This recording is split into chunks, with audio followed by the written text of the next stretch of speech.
Hi, yeah. No, don't worry about the hold. I just have a quick question for one of your agents. Yeah, I know today is the deadline to file taxes, but what my question was is, can you define a dependent for me? Mm-hmm. Okay. Yeah, I noticed you didn't. Would you consider a cat a dependent? Because he like depends on me to feed him, to give him water, to take him to the doctor. Is there? He depends on me for hello, hello. Hmm.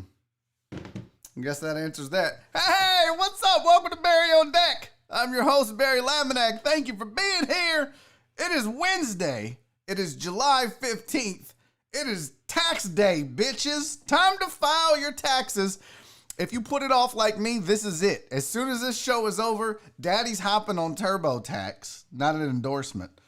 Just what I use. And I'm filing my taxes. I waited. I think I put it off long enough, but welcome to the show. I'm your host, Barry Laminack. Thank you guys for being here. Fun show planned for you today. We are going to kick it until 4 o'clock. It's me from 2 to 3, and then joining me on the show, you guys know how we do it.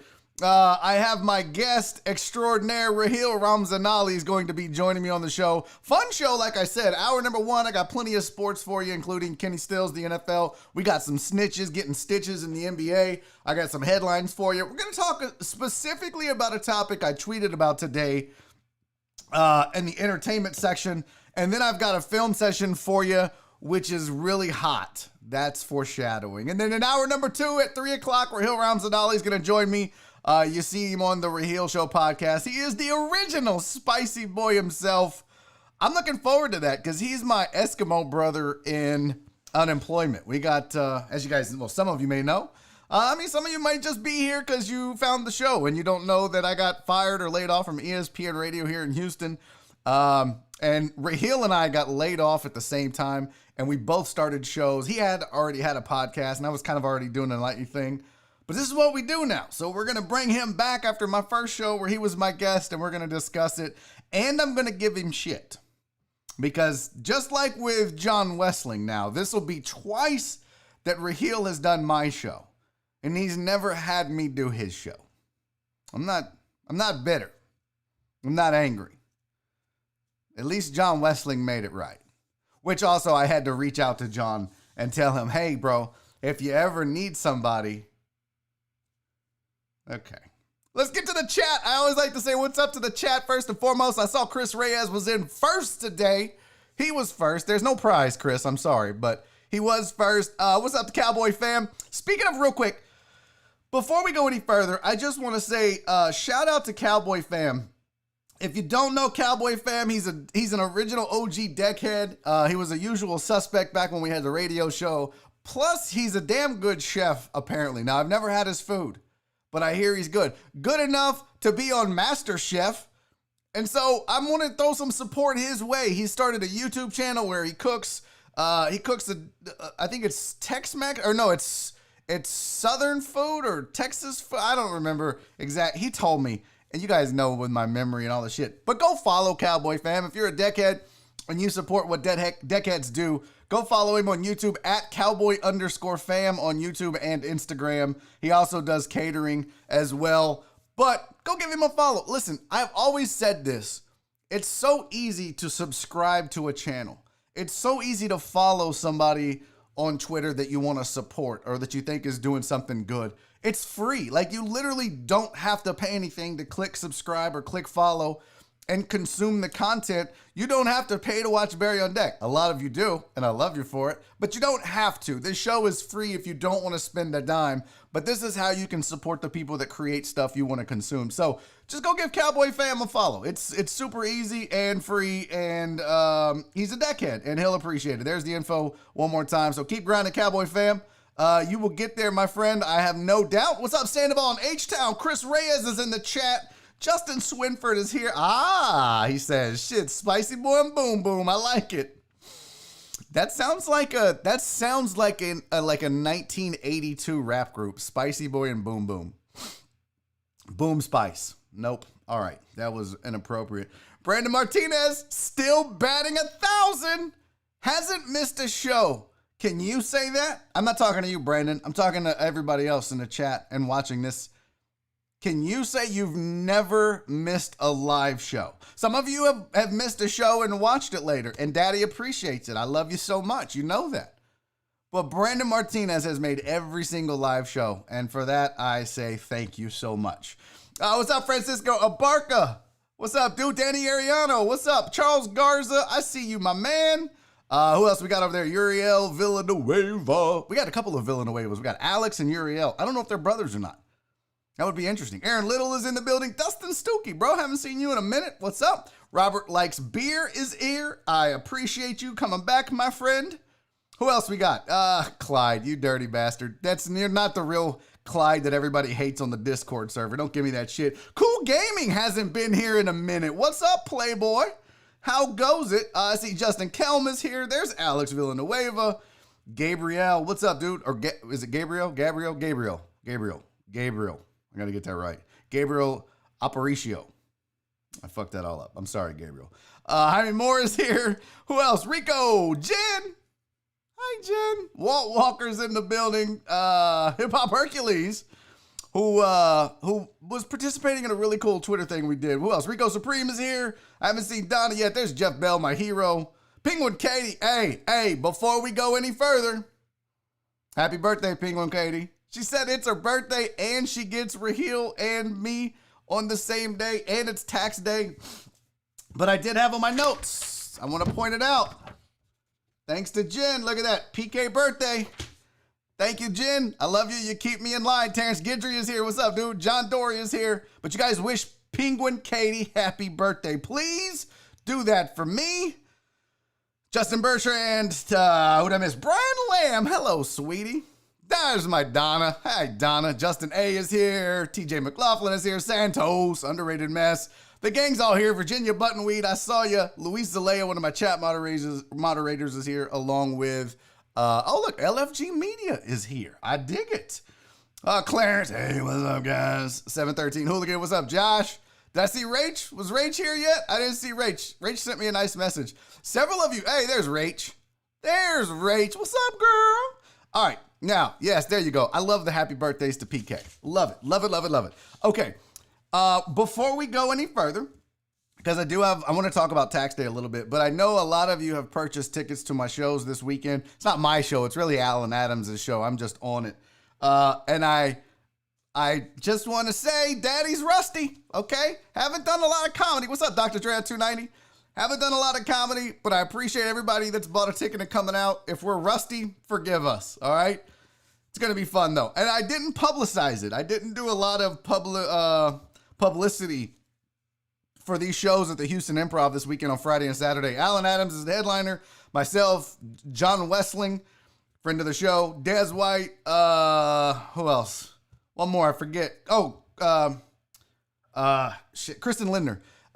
But yeah, I didn't publicize it. You know why? I want you guys to stay home if possible. I really do. What's up, Jesus Perez? I want you guys to stay home because I want you guys to be safe. And so I still feel like it's a little dicey out there in the streets. In fact, there might be a shutdown. That show might get canceled anyways. But I didn't publicize it because I need you guys to stay home and be safe and healthy. I mean it when I say it. I want you guys to be healthy. So I accepted the show and I said I would do it, but it's not one of those shows where I was like, everybody has to come to this. I don't even know how much stage time I'm doing. It may be just like 10 minutes. So I just didn't publicize it. But if you bought tickets and you're coming anyways, I know you got to get out of the house and I appreciate you doing it. And so does John Wesley. So does Alan Adams. So does the Houston Improv. So does the Houston Economy. Okay. Let's see. What is this? The world needs some comedy. I would agree with that. Total Dallas already did my panic buying this morning. I'm not ashamed of you, Luis Zelaya. That's not true. I'm not ashamed of you guys at all. I fucking love you guys. Are you kidding me? Are you kidding me? What's up, Pink Valkyrie? There's no way. I'm literally planning on doing a comedy show just for the deckheads. Why in the fuck would I be ashamed of you guys? That's not true. You guys, I'm like not here if it's not for you guys. Of course I love you guys. I just want you to be safe and healthy. And listen, if you all die, there's no more show. So I need you guys to stay healthy. Zoe, don't worry about it. There'll be other shows, I promise. And I'm not reading any more BiffNet today. Okay. We got a lot of shit to get to. First and foremost, I have waited until the very last minute to file my taxes, and I'm not ashamed of that because I know I owe money. Now, the cool thing is I learned I'm going to owe money for 2019, but because I'm going to owe, I was supposed to be paying, what is it called? What's the tax you're supposed to pay? Estimated taxes. So you're supposed to pay those every quarter. I wasn't doing that because with the layoffs and freaking out and all that stuff. But now I found out that the estimated taxes and 2019 taxes are all due today. So Daddy's going to get that all taken care of. And I'm going to file for unemployment, which I know I'm not going to get because I've made too much money already doing this show. Even though, and I'll say this, it sucks because I claim the money that I make on this show, whether it be for taxes, I set aside. Like I said, I do. YouTube gets their 40% or whatever. And then I take 25% out of what's left and set it aside into a savings account to pay my estimated taxes on. I do the same thing if I have a sponsor. What sucks is though, if you can't get unemployment if you make money. And so I'm making money. It's just not like, oh, that covers what I used to make doing radio money. And what really sucks is I have not been taking any money out of the show. Every single dime, as I've shown you guys with all the equipment and upgrades that I've done, has gone back into the show. But you can't explain that to the IRS and to the unemployment people. You can't say, none of this money is paying my bills. It's building my business. It's going back into it. The IRS don't give a shit. They're like, well, that's your choice. Unemployment office doesn't give a shit. They're like, that's your choice. You pay your light bill, dumbass. So I think now I'm going to have to start using some of the Barry on Deck money. Not all of it, but some of it to pay some bills. It's about that time. But you know what? It's a kind of a cool thing. When you can sit down and say, hey, I actually do a show that actually pays some bills, it's a good feeling. It's also why I took the gig at the Improv this weekend. Daddy needs the income. But I certainly would not have done that if I didn't need the money. Also why I'm encouraging you guys to stay home if you can. Yes, all of that is, I'm going to be writing it off. All of the stuff that I've purchased is all write-offs. I've saved all the receipts and the money and all that. But the thing is that's for 2020. So it won't be until I file in April of 2021 that I can write it off for this year. So the problem is paying bills now, living now in the moment. And so the system is set up to where I'm building this business from scratch, from zero, when I had no job, no income. But because it's taken off early and made money, the unemployment people are like, yeah, you don't need us. You got money. So, I mean, fortunately, Nora has a job and, nursing is decent. So that's good. But, we'll figure it out. We'll figure it out. The goal is to be able to make enough on sponsorships and Patreon and whatever else I do to do both, to dump it back into the show and pay some bills at the same time and consider this my full-time job. And you guys help make that happen every single fucking day. And I love you so much. Put it this way. You guys do way more than the IRS in the state of Texas do for me. Fuck those guys. All right. Probably shouldn't have said that. Now I'm going to get audited. Okay. Where is this? Yes, I do itemize, Terrence. Absolutely I itemize. Oh, hell yeah. I have itemized for the last, umpteen years. I've always had some sort of business on the side, whether it just be doing comedy, or, the cage door or whatever. So I've always itemized stuff. Just not, it's nothing crazy. But Westling is in the building. He said the whole system is set up to discourage you from filing unemployment so that you aren't officially unemployed on the books. That's probably true. Probably true. What is this, Pink Valkyrie? What do you got to do, Barry? We support you. This is a business. Yeah, I know. Listen, the last thing I want to do is get popped by anybody, so that's why I file everything. I report everything and file everything because I'll be damned if I'm going to get in trouble. Yeah. All right. See? Boom. And now I can't get unemployment. I'm just fucking with you. Barry, do whatever you want with this money. We're here for you. No, I appreciate you, Gregory Vega Jr. And I I want it to go. I want to build this. You know what I mean? I want to keep growing this. In fact, I reached out to a consultant today, the one I was telling you guys about, and he hit me back and he was like, what are your goals? What are you trying to accomplish? What do you want to do? And I'm like, well, nobody will leave me the fuck alone about BiffNet. So I need to grow this channel to be able to support BiffNet so that everyone will shut the fuck up about BiffNet. So that's the plan anyways. LFG Media, bro, thank you for the super chat, my friend. Oh, yeah. Very much appreciated. You are the best. Donna Rogers, you are also the sweetest and the best. Is there a way around supporting you without paying 40% to YouTube for super chats? That's a good question, Donna. I think the system is set up so that, I mean, like, you could Venmo that stuff, but I think with the super chats, the way it works is it kind of encourages others. You see it, the donations. I'm good with it. I know everybody's got to get a cut. Look, the way I see it is YouTube provides me with a platform and millions of potential customers. And so they charge me a premium for that. And for that, I'm okay. Like, I understand it's the cost of doing business. I'm not going to get everything for free. I don't want anything for free. My niece reached out to me and was like, hey, Uncle Bertie, what she calls me. When she was a kid, she couldn't say Uncle Barry. So she called me Uncle Bertie. So I've always been Uncle Bertie in the family. But not because of the hook nose, by the way. That's not why I'm Uncle Bertie. Just because she couldn't say Barry. But she was like, Uncle Bertie, I have this marketing firm. I'm a virtual assistant, this, that. And I was like, sweetie, I can't afford you. She's like, oh, I'm not worried about it. I said, I don't want you working for free. No one should have to work for free. I don't expect a handout. I don't expect anything to be given to me. I'm going to earn it. I want to work for it. I'm going to make content and people can consume it. And if they like it, they can pay for it and sponsor it and whatnot. So I don't do, look, I don't want a handout. I want to earn it and I want to be able to pay for it. So I told her, you know what? Wait, we'll figure it out at some point. I tried, Mike. You didn't hear the phone call at the beginning. I tried to claim Oliver as a dependent.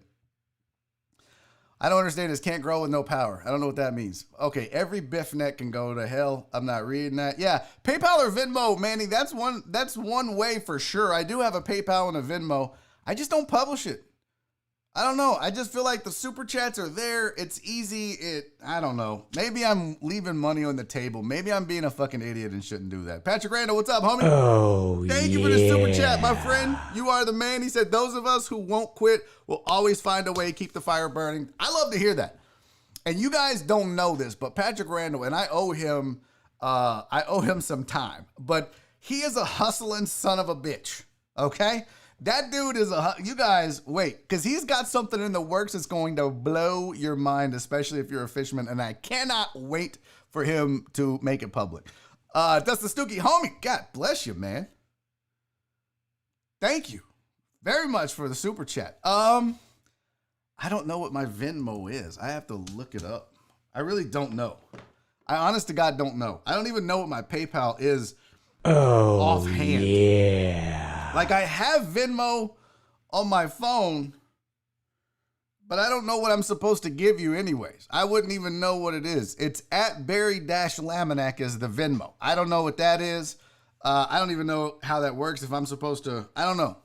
I don't know how the shit works. But I know that the YouTube super chat works and we get to hear, oh yeah. And so that's always cool. Don't forget to like the show, y'all. Yeah. Y'all listen to Rachel. That thumbs up that means everything. Hey, Michael Murphy, bro. Thank you so much for the super chat, my friend. Very kind of you. Very, very nice of you. You didn't even leave a message. I would have been happy to read your message. Oh, yeah. Just a Swimford, you got to take this handout and enjoy it. Thank you for the handout, bro. Thank you very much. You guys stop. Damn it, listen. I thank you all so much. This was not a way for me to start getting you guys to send me super chats. It really wasn't. I was just saying because it's July 15th. I feel like you guys think I set this up, and I absolutely did not. But goddamn, y'all know I appreciate it. Charles Garza, thank you for the super chat. Charles said, I can't wait for Saturday shots for PK. The show's going to be fun. I'm going to tell you right now, if you've never seen Alan Adams, if you've never seen Des White or John Wessling or hell, even myself or Kristen Lindner, this show is literally all headliners. So if you're coming this weekend on Friday or Saturday to the Houston Improv, It's going to be off the fucking meter, as the kids say. So I'm looking forward to it. Come say hi. We're going to keep 6 feet. I'm going to bring some of my merch, some of my shirts. You know, just come up and tell me you're a deckhead. I'll give you one of my comedy koozies. You can have that. I'll have some shirts to sell, but come say hey. We'll just, no pictures. Or we got to be 6 feet apart in the picture. Like we can touch elbows or some shit, but we got to be socially responsible and distant at the same time. Rico Supreme, thank you for the super chat. You're so nice. You guys are all, fuck, it says BiffNet in it. Oh no, you gonna read this BiffNet. Fuck, I hate you. Westling, this is not over with, okay? This is not over with. Crystal Collins, hey, Bingo Katie, I'm guessing it's your birthday. Happy birthday. It is her birthday, and she's awesome. Happy birthday, Penguin Katie. I think I'm all caught up. Nope. Are we fishing this weekend? We are not fishing this weekend.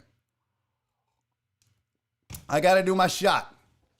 This is for the deckheads. This is for Penguin Katie. And then we got to get this show rolling. We got to get to some sports because there is sports to get to. Gregory Vega Jr., always paying for the shots. And I love him to death for it, man. You keep me as an alcoholic and the lights on. And Gregory Vega Jr. and everybody else that sent me a super chat, everybody else that showed up today, thank you. I just don't know. I'm out of ways to say thank you, but I want you guys to know that I appreciate you more than anything in this world. Thank you for being here. Thank you for the support. Yeah. Thank you for tuning in every day. I love you. Cheers. Happy birthday, Penguin Katie. Oh, God. Why was that so bad today? Yeah. God damn it. Oh, that hurt. No, I'm not going topless, Chris Reyes. Oh, shit. That was awful. Sandoval, I got that. Listen, Sandoval, I owe you a shot. You tell me when, and I'll take another one later. I can't right now. God damn. Ugh. Okay. Oh, what's in the cup? Diet Coke, Zoe. Diet Coke. That's the chaser. Oh. That was a triple. That was a lot. Oh, shit. Okay.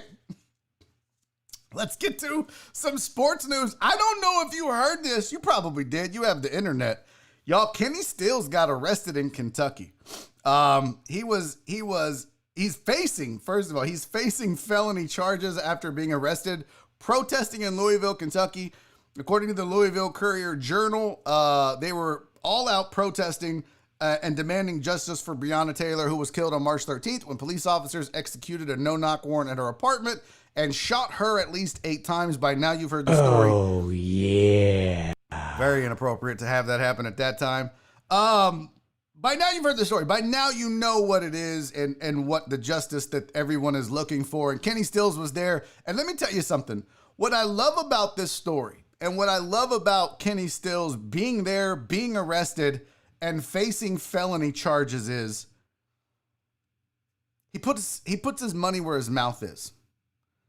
He's not just kneeling and talking about change. He's not just saying he wants change. He's not just, and I'm not suggesting that other people like Cap or anybody else was or is, but this is proof that Kenny Stills is serious about that shot, is dead on serious about change in this country and social and justice in this country and justice for Breonna Taylor. He was there. One of 86 people facing felony charges. That didn't deter him. He was there. And I admire it.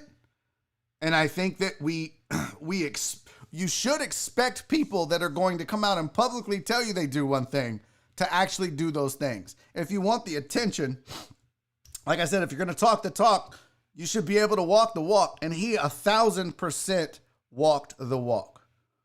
And I hope things work out for him. I hope he doesn't face charges. I know he's facing charges. I hope he does not have to go to court. This is silly. And to further show you what this looks like, there was a tweet that came out from Ryan Williams. And I thought this was really poignant. I thought this was really something that spoke volumes about what we're dealing with in this country right now. But Kenny Stills stood on a lawn. He asked for justice. He was arrested and faced felony charges. There were cops that killed an innocent woman. kicked in her door, killed her, and never got arrested, never faced charges, never had anything happen to them. And this is what he's fighting for. This is the exact reason. And he said Kenny Stills has officially spent more time in jail fighting for justice than the known killers who killed Breonna Taylor. And I don't care who you are. I don't care. This shouldn't be about race. This should be about justice. This should be about holding people accountable for their actions. It happens that it is about race, but you don't have to be on one side or the other of the issues of race in this country to realize that an American citizen had her door kicked in for no fucking reason and was shot and killed in her own home. That should bother you as an American if it doesn't bother you as a black person or a white person or a brown person. It should bother you as an American that can happen, and the people that did it aren't held accountable. So even if, and I get it, it's about it's in this climate that we live in. Yes, it's social justice, and that's the fight. That's what we're talking about. But think of it in a different way. If it bothers you that people are campaigning for justice and equality in this country, think of it in a different way. Think of it as the fact that it was an American citizen who had that happen to her. It's uncalled for. And we have to be better as a country, and we have to take care of our own better as a country. And my hat goes off to Kenny Stills, and props to Kenny Stills for not being like, well, I got too much to lose. I got this money and the NFL. Some things are more important to him. And he did, he walked his walk, talked his talk, and spoke his truth and followed up on it. And I admire the shit out of that. Now, I missed a super chat from Justin Swinford, which I think was the one that came at the inappropriate time. But he said, screw the IRS, send Uncle Boom Boom y'all's money. Thank you, kid. Thank you, Justin Swinford. Ouch! Don't yell at the IRS. I mean, we don't want to upset the IRS. You know what I'm saying?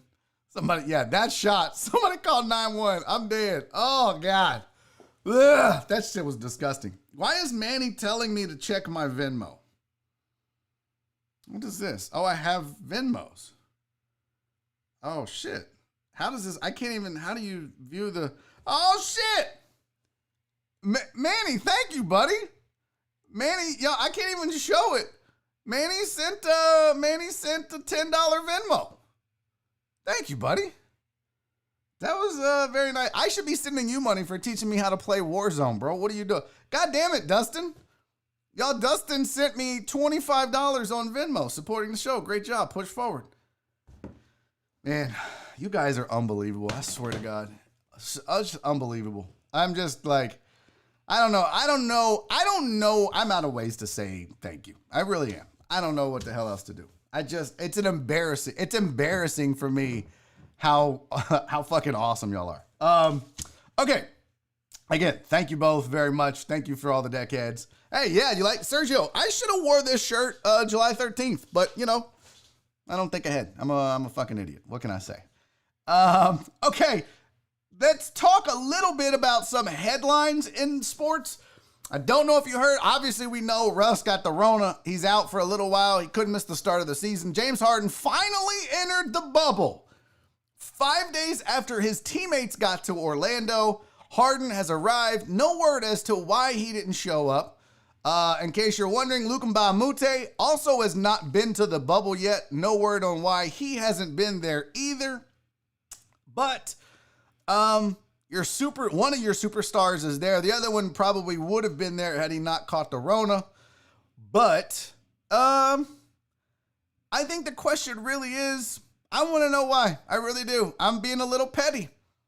Okay? I'm being a little petty, but I want to know why James thinks he couldn't be there with the rest of the team. Is this superstar status? Is that what this is? It's not a way to ingratiate yourselves with your teammates. It's not a way to lead either. The Browns are finalizing a 5-year deal worth $125 million as an extension for Myles Garrett, making him the highest paid D lineman edge rusher in the NFL. Money well spent. I'm not going to lie. It's a lot of money.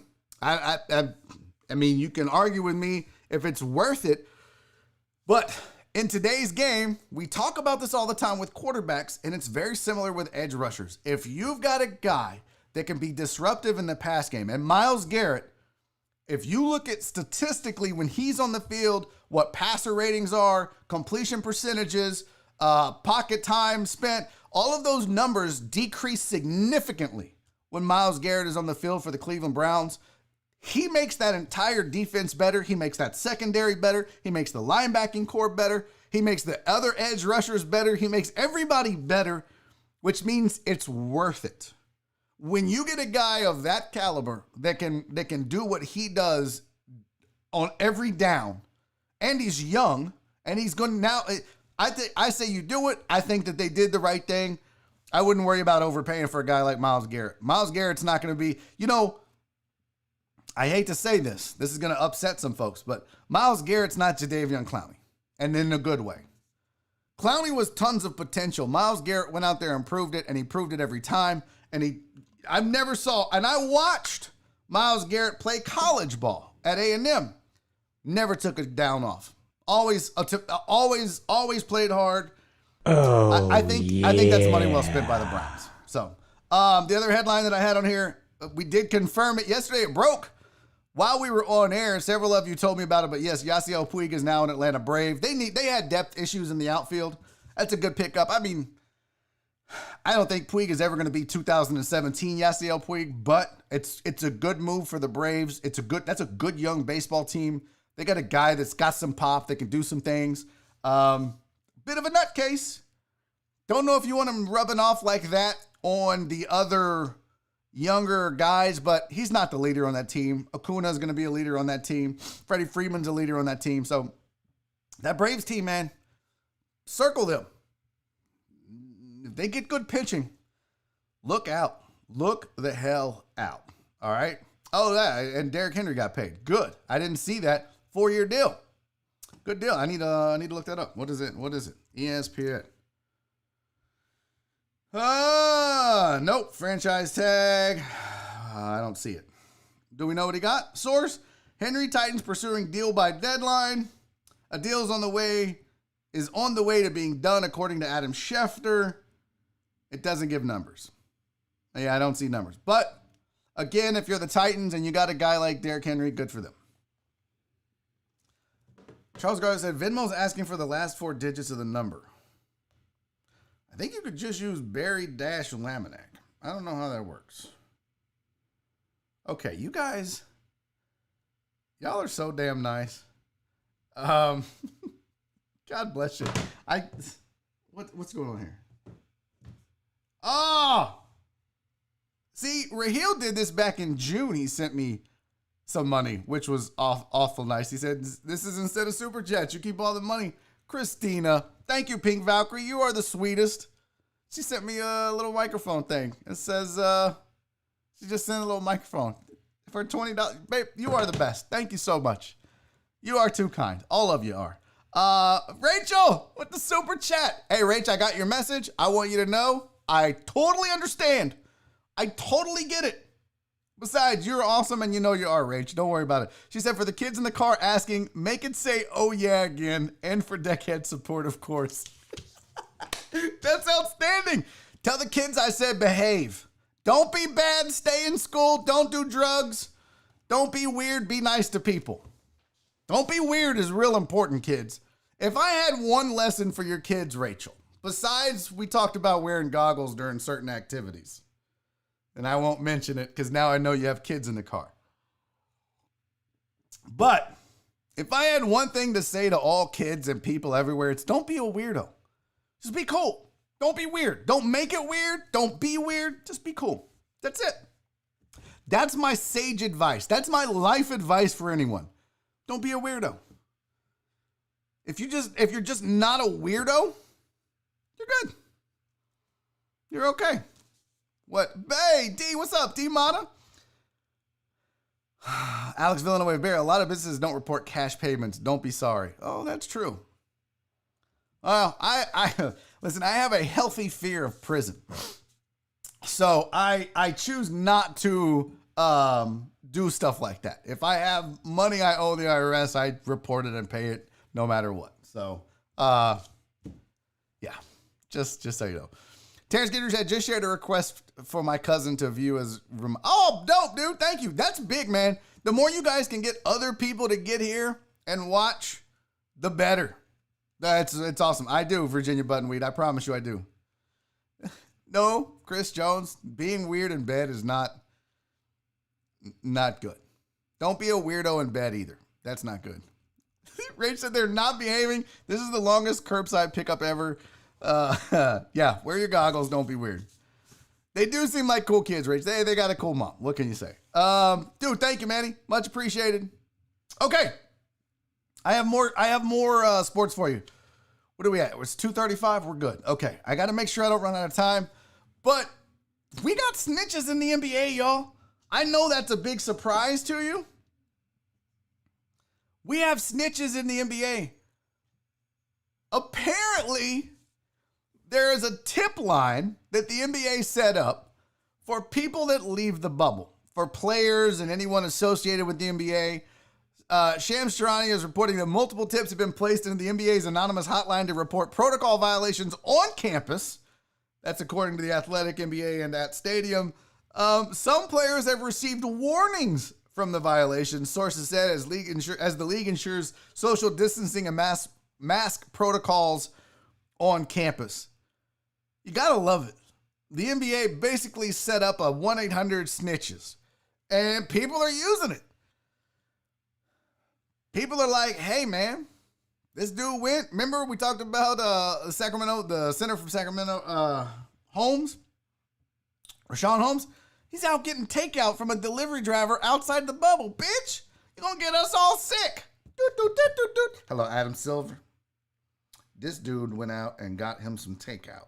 I gotta go. That's it. That's what they're like. Hey. Russ got Rona.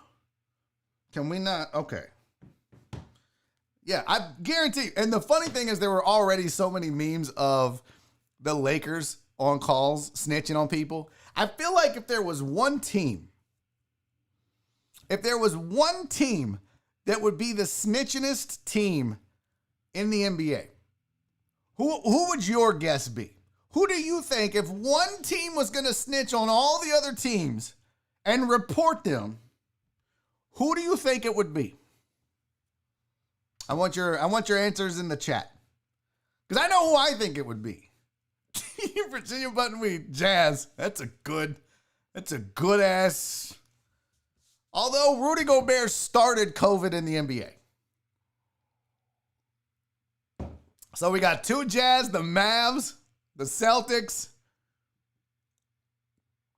What up? Hey, what's up, Brian? See, the Lakers, the Jazz, the Lakers, the Mavs, the Valley Vipers, Rockets, Knicks, Rockets, Yankees. Charles Garza. No, you're not. It's not the goddamn Yankees. That's not NBA. And Uncle Bertie is not a good prison name. Kiss my ass, Gabriel. I'm going back to Gabrielle. You keep this shit up, Gabriel, you're going to be Gabrielle from now on this show. You hear? I give people nicknames. For example, Chris Davis's new nickname is Chris Vulture because he steals your kills in Warzone. Donna!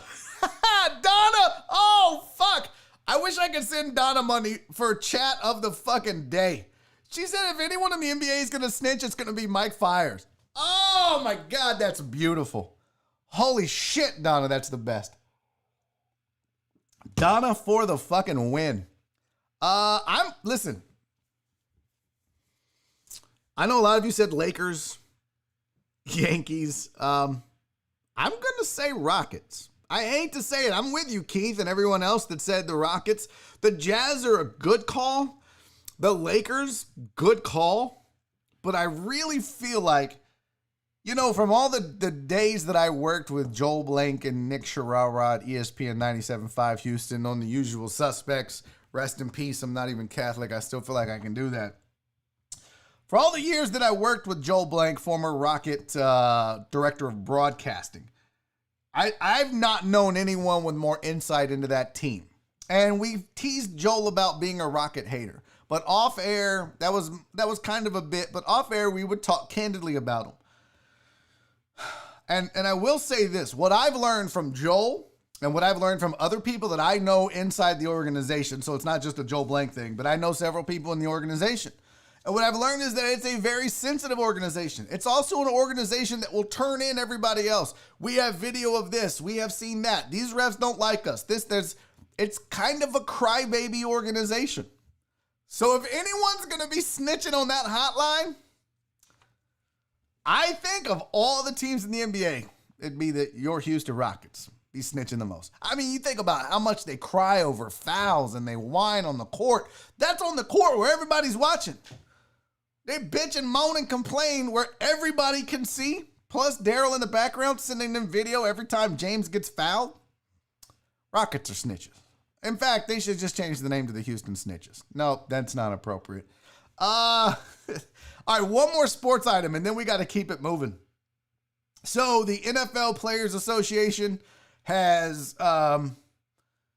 they've asked for, or they're negotiating for, more opportunities to back out for their players if needed during the season. And the quote basically says, this is according to ESPN, this is my source. The NFL and NFL Players Association continue to negotiate terms for a return to work, and players are requesting financial backing in case they decide to sit out the season. Among the requests in the players' recent proposals to the league, according to sources, involved the opportunity to an opt-out clause for at-risk players to receive salary but no bonuses if they decide not to play. They also want an opt-out clause for players with at-risk families to earn an accrued season and benefits if they decide not to play. They want an opt-out clause for players who leave the team after reporting. They're not sure what those terms would be, and they want a $250,000, $250,000. They want a stipend guarantee to all players if they show up to camp and everything is shut down because of COVID-19 concerns. That amount rises to $500,000 if the season starts only to be shut down. So what they're saying is, whether we play or whether we don't, we want to get paid. That's how I read it. Now, maybe that's insensitive. Maybe that's not true. But I feel like they're saying, look, we just want to get paid regardless. Let's break this down real quick by an opt-out clause for at-risk players to receive salary if they decide not to play. So right away they're saying, look, if we're not going to play because we feel like we're at risk, maybe you have asthma, maybe there's other reasons why, we should get paid regardless. I don't know about that. I don't know that you should get your full salary because you're at risk. If the owners aren't getting their full money, I don't know that I agree with just paying somebody because they're at risk and they can't play. There's a lot of us at home because of COVID that aren't getting paid. Hi, we spent 20 minutes on this show just talking about it. There's a lot of people besides me. I mean, you guys are paying me. Shit. There's a lot of people at home making $0 that are at risk. My wife, she works at a hospital and she works, boy, I got to wear the shirt dry. She works at the hospital and, she deals with doctors and nurses and people that are forced to stay home.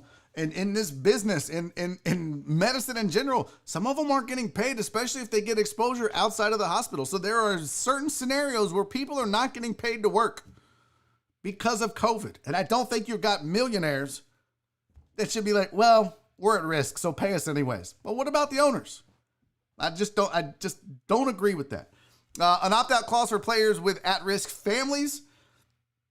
They want them to be able to earn an accrued season and benefits if they decide not to play. I'm good with that.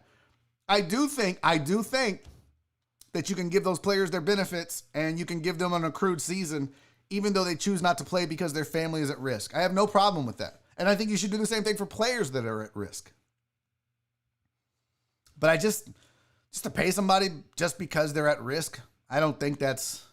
I mean, look, it's not the owner's fault. It's not the owner's fault that this pandemic happened. And it's not the owner's fault that people can't be in the stands and buying tickets and generating the revenue. It's not their fault. And I don't think they should be punished because of it. And in a way, if you're having to pay players that are at risk, as an owner, you're being punished for something that was beyond your control. An opt-out clause for players who leave the team after reporting. That one's a bit, I don't know what the terms are on that. So I really can't comment, but if it was because they've maybe tested positive or a family member tested positive or something like that, Um, again, should you get paid for that? I'm with you, Clarence. Clarence said, I wish I had millionaire problems. Me too. Oh God, I wish I had millionaire problems. Robert likes beer. I would love to work and not get paid. Yeah. Ross Varner, imagine if we took care of regular people even vaguely as well as we do millionaire athletes. Amen. And George, Jorge Pedraza, Barry needs a deodorant sponsor. Fact. 100% fact. The last one, a $250 stipend guarantee to all players if they show up to camp and everything is shut down because of the COVID-19 concerns. That amount rises to $500,000 if the season starts, only to be shut down again. One more time, I'm going to tell you, this is not the owner's fault. Now, I don't know what expenses are incurred by the players to get there and prepare to play and then have everything shut down and now they got to go back. I feel like those expenses could be covered.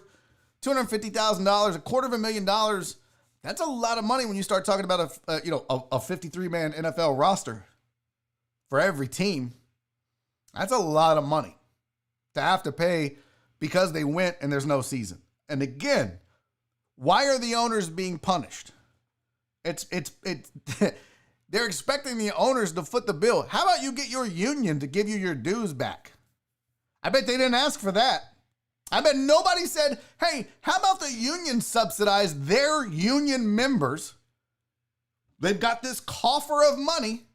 How about they subsidize their income, especially the guys making the minimum in the NFL? Is the union stepping up to take care of the players? Why do you expect the owners to do it when this wasn't an owner-generated problem? The owners didn't invent COVID. Why in the fuck do the players, excuse my language, why do the players keep insisting on the owners footing the bill for something they had no control over? I don't understand it.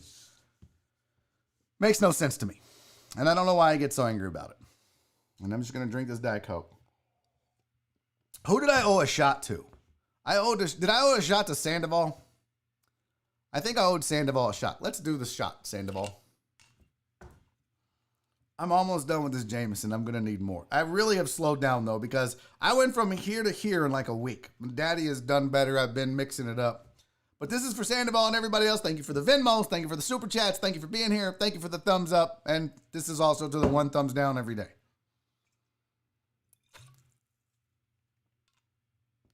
Oh, that was a big one, too. Why do I do that to myself? Okay. No more shots. Don't. Please. Okay. You know what we need to do? I wanted to get to this. I'll save my. So I wanted to talk about this on Twitter. I posted this. They're talking about rebooting Martin. And I'll either discuss it with Raheel if he's a big Martin fan, and if he's not, I'll save it for tomorrow. Because right now we need to get to...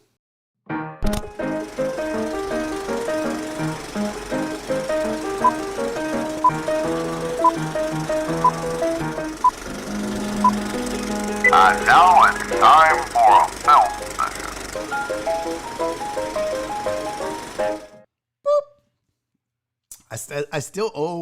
I still need to make a lawn talk one. I do. Okay. I have 2 videos for film session. Now, it's not fight videos. By the way, before we go any further, man, my back is so sweaty. It gets so hot. It's disgusting. This sweating, genetically, I'm just a big heating blanket, I think. Maybe it's the fat. Who knows? So I talked to YouTube. They actually sent me some pretty good info and said, basically, the reason why the show got taken off the air earlier or last week, the video that I was showing, it wasn't because it was bullying content, because I was actually sending an anti-bullying message, but they said it showed violence on minors. And so you can't do that. There was a warning. They said, don't do it again. I said, gotcha. Finally, at least I have a fucking answer from somebody as opposed to, well, we don't know. We do. So now I know. I'm not going to show fight videos of kids anymore. You got to be 2 grown-ass people fighting in the streets with a mailman and some dude with his pants sagging to make Barry on deck. At least I know now. You did call it, Luis Zelaya. At least you didn't say I told you so. Son of a bitch. All right, here's your film session. It's short but sweet. Look at this shit. Okay. That probably looks delicious. Oh, it's a flaming toe. What the fuck was that?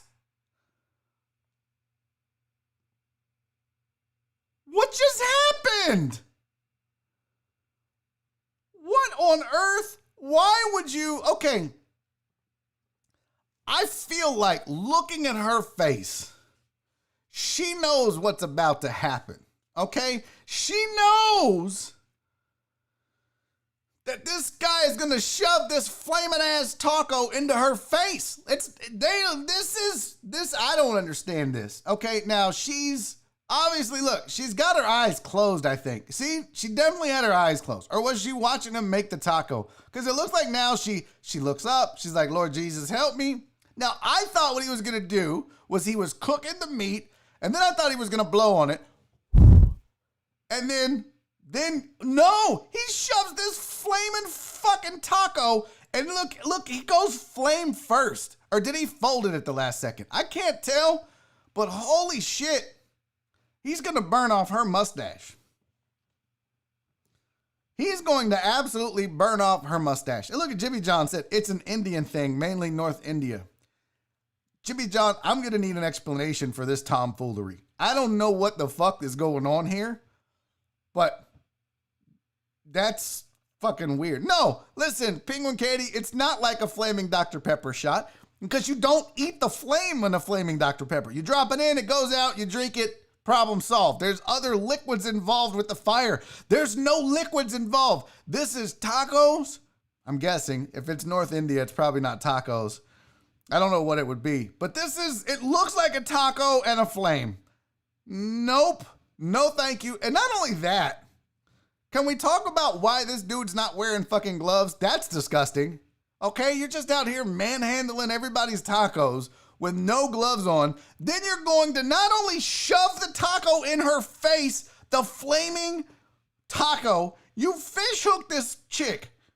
Notice the thumbs? He fish hooked her at the end, and then you see the puff of smoke. That tripped me out. Look at that. Don't tell me that's fake. Look at that puff of smoke. She looks like a goddamn choo-choo train. Poop, poop, right there. Whew. Little puff of smoke right there. She doesn't look like she liked it either. Although she did start chewing on the way out. What are we doing? What happened to just eating the time? You know what this reminds me of? I pulled this video. This is what it reminds me of. This has songs in it, so I'm probably gonna turn the sound down because I don't want to hear the music. But this is what it reminded me of. Look at this shit. Okay, this guy's getting a haircut. What? This is what it reminds me. What the fuck are we doing?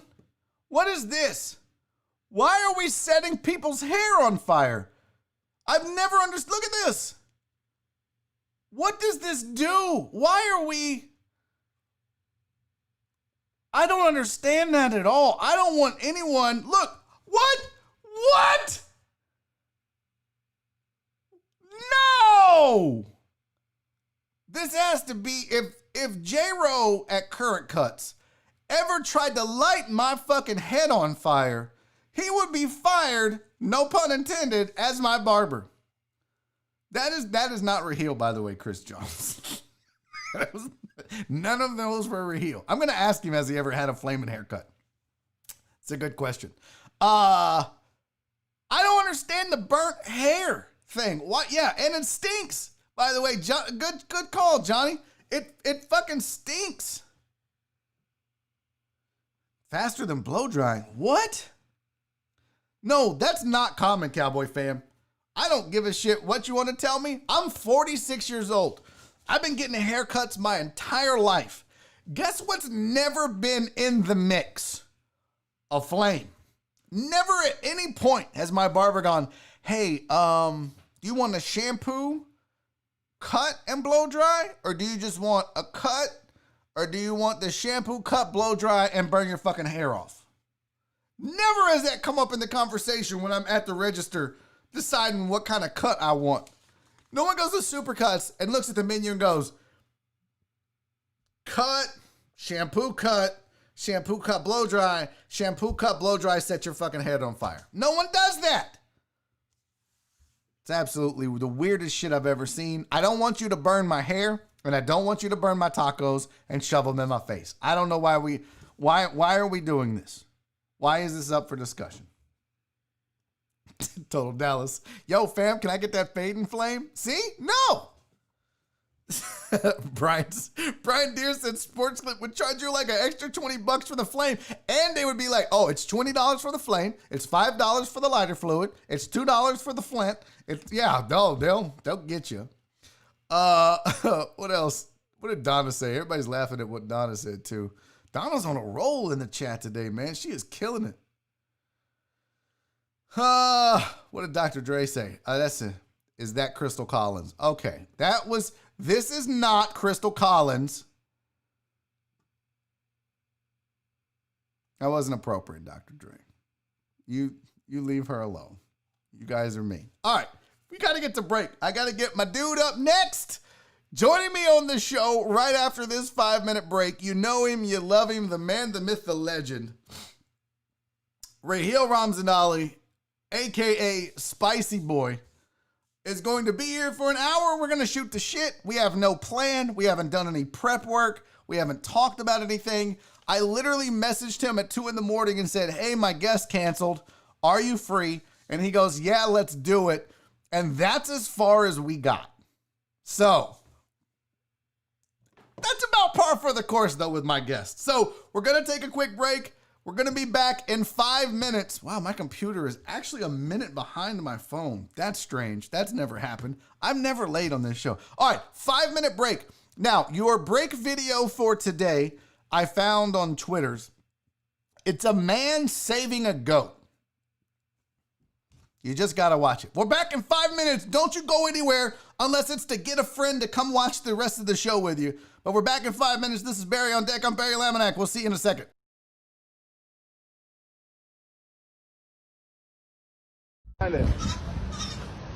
One, two. No, that's true. Okay. Go. Where you fly? Where you going that? Aye.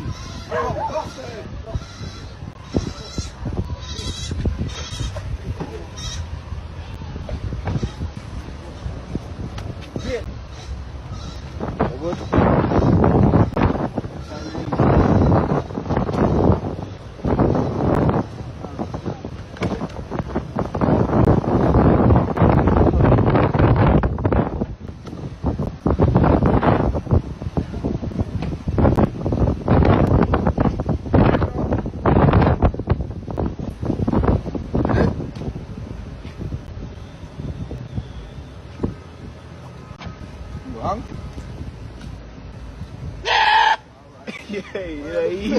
Mr. Rowe. Hey, ball out to that.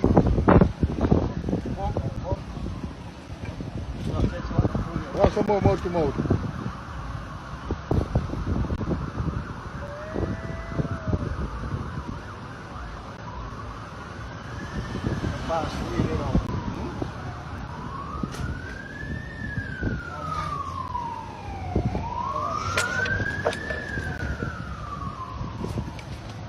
Yeah. Alright. Maybe it, you know. Okay. Why you are the best, Mr. Rowe? You're not easy. You're not easy. One, two. No, that's true. Okay. Go. Where you fly? Where you going that? Aye.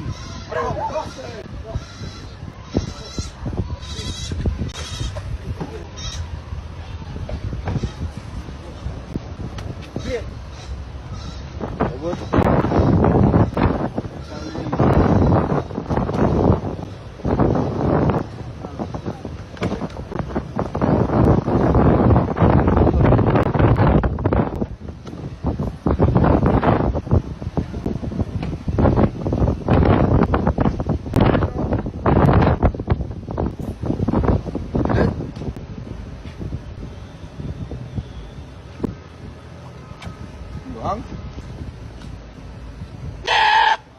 Yeah, you know, easy, Mr. Rowe.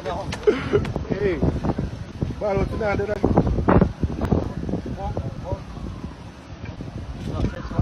Want some more mouth to mouth?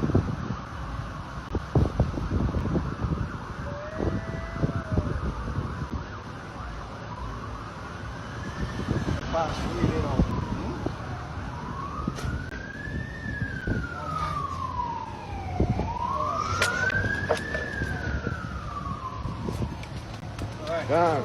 Alright. Maybe it, you know. Okay. Why you are the best, Mr. Rowe? You're not easy. You're not easy.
Welcome back to Barry on Deck. Hour number 2 is upon us, and joining me on the show, by the way, I'm your host, Barry Laminack.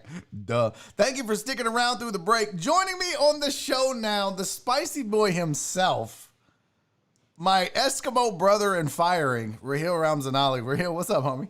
What's up, man? How you doing, dude? I'm good, man. I was hoping that there would be no sound issues. I've got a new mixing board and microphone set up, and I'm trying to figure it out. So I had a guest on Monday, no guest on Tuesday. Well, the guest on Monday, all kinds of issues, of course, because it's Barry on Deck and we always have tech issues. Barry, I can't hear you, dude. What are you saying? Go kiss my ass. We've been talking for 2 minutes at the break. You dirty son of a bitch. Trying to freak me out because I'll be like, what? And then literally, this is how you know there's a tech problem on this show, is because I won't look at the camera like I'm looking at the guest. I'm doing this the whole time. Barry, I really can't hear you right now. Thank you so much. This interview is over. All right, that was my guest, Raheel Ramzanali. We'll be back. Dude, what have you been up to besides killing it with the podcast? Yo, man, a lot of cool things. Chance to take advantage of this and do a lot of different things. Do you want me to start with my most Raheel stuff, or I want everything? We got an hour, okay. Dude. We got an hour with no rules. We can talk about whatever the fuck we want to talk about. Take your time. What's been going on with Raheel? Okay, so I recently got into fig farming, like figs. You know what figs are, right? The fruit. So I got into fig farming. I'm not even joking. I'm not making this up. You're totally making this up. No, go check my Instagram. Raheel doing things at Raheel doing things. So I planted a fig tree. That would have got me canceled that I'm not gonna say. Yeah, let's not try to get canceled today. No. So you're a fig farmer. Yeah, I got into fig farming. I gotta say really slow because I don't want to accidentally slip something. Get canceled. I'm trying to get a job here, right? Am I freezing? Am I freezing, or is it for real? Am I freezing? No, I'm good. No. Okay, as long as I'm good. I don't care if I freeze on my screen. I just don't want the deckers to deckheads. Thank you. I like calling them deckers. No, it's not. You can't. Everybody makes up a different name for the deckheads. Yeah. Crystal calls them decky doos or something like that. I'm like, that's not decky doodles or some shit. Crystal Collins calls them that. That's okay. So you're a fig farmer. So I'm a fig farmer. I got into it because I planted a fig tree 3 years ago. Last year was the first year we got some fruit from it. It was like literally one batch. Okay, One there's fig? nothing. Yeah, like it was a bowl of figs, right? So I was kind of pissed. I was like, this sucks. This winter, it looked like it had died. The tree was gone. So I was thinking about taking it out and whatnot. I said, all right, let's just give it one more year.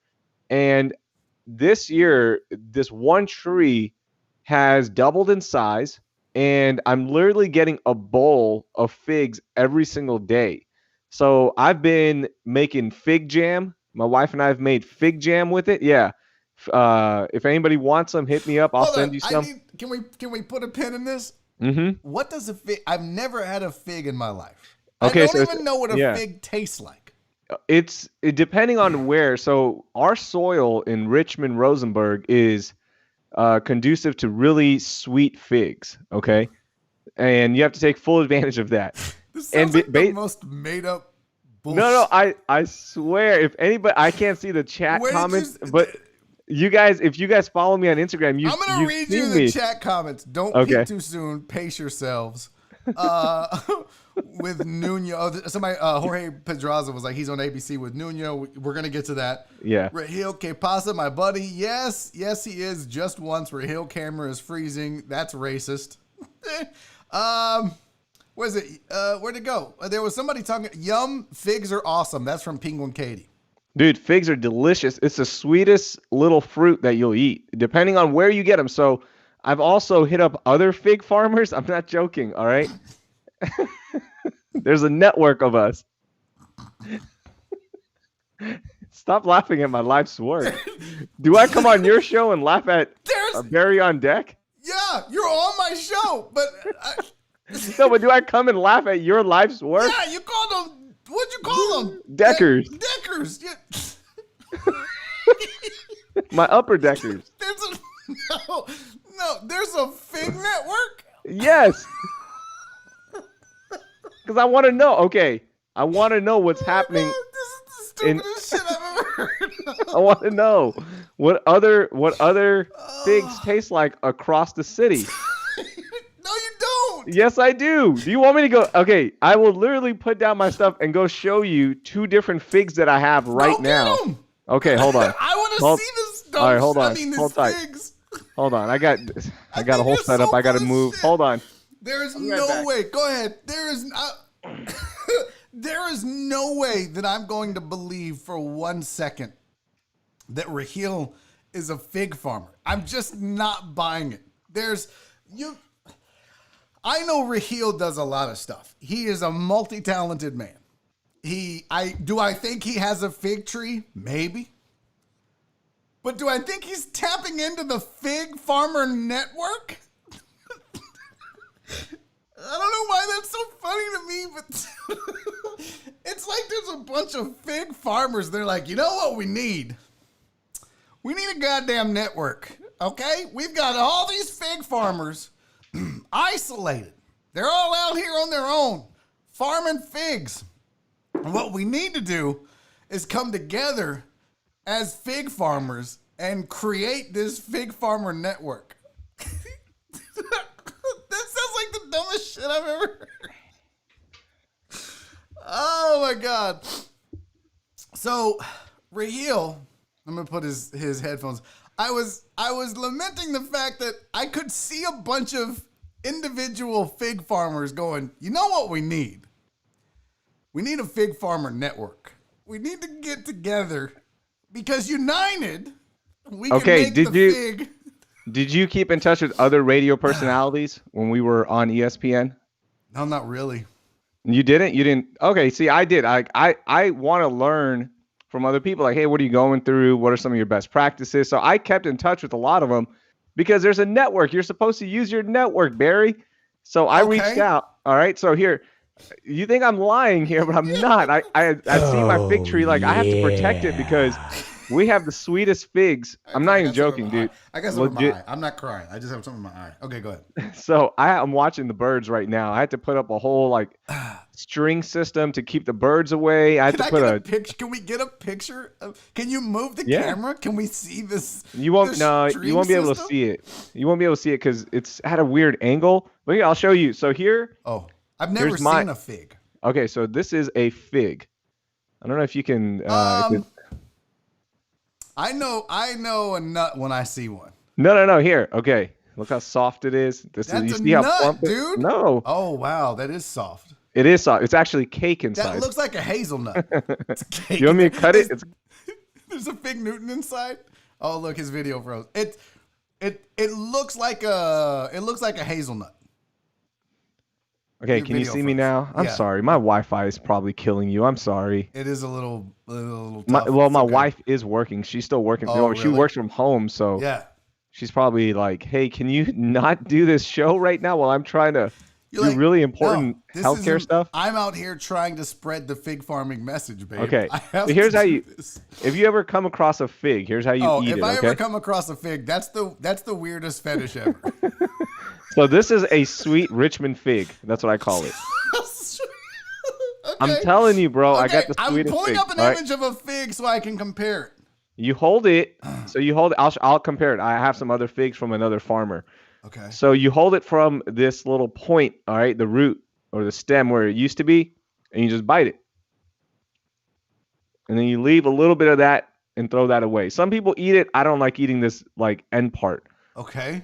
Okay, but the inside of a fig, it's red. It looks kind of weird and scary. It looks like an alien's mouth is the only way to put it.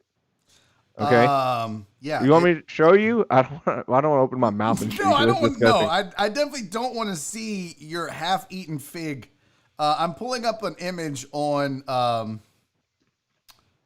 interwebs. I'm gonna copy this down. And I'm gonna try to put this on the TV here or on the TV. Okay. Yeah, there you go. On the screen. So that is what the inside of a fig looks like. Yeah. Don't look at it. Just eat it. Because when I first ate a fig, I took half a bite. And it was really good, but when I started looking at it, it grossed me out. Is it sweet? It's sweet. It tastes like a mango and a watermelon combined. Really? I'm telling you, I have the sweetest fig. So here's one from the north side of town. Please don't ever say that again. I have the sweetest figs. Okay, so this right here. That's a north side fig. Yeah. Okay. Okay, and it's not as sweet. This is a little bit more earthy. God. As you can see, now you sound like these fucking the beer snobs and the wine snobs. They're like, it's earthy. It's got a hint of Newton in it. You see it? Okay, that looks that. It doesn't look as sweet, right? Right. And they're fully ripe. These are ripe. It's just different conditions will result in different figs. Now does that change the color of the figs? Because when I Googled fig. Mm-hmm. There was one. It was like a dark blue. It's like that must be a black fig.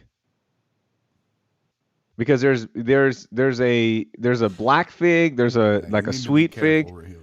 Yeah, figs, guys, figs. This is what it looked like.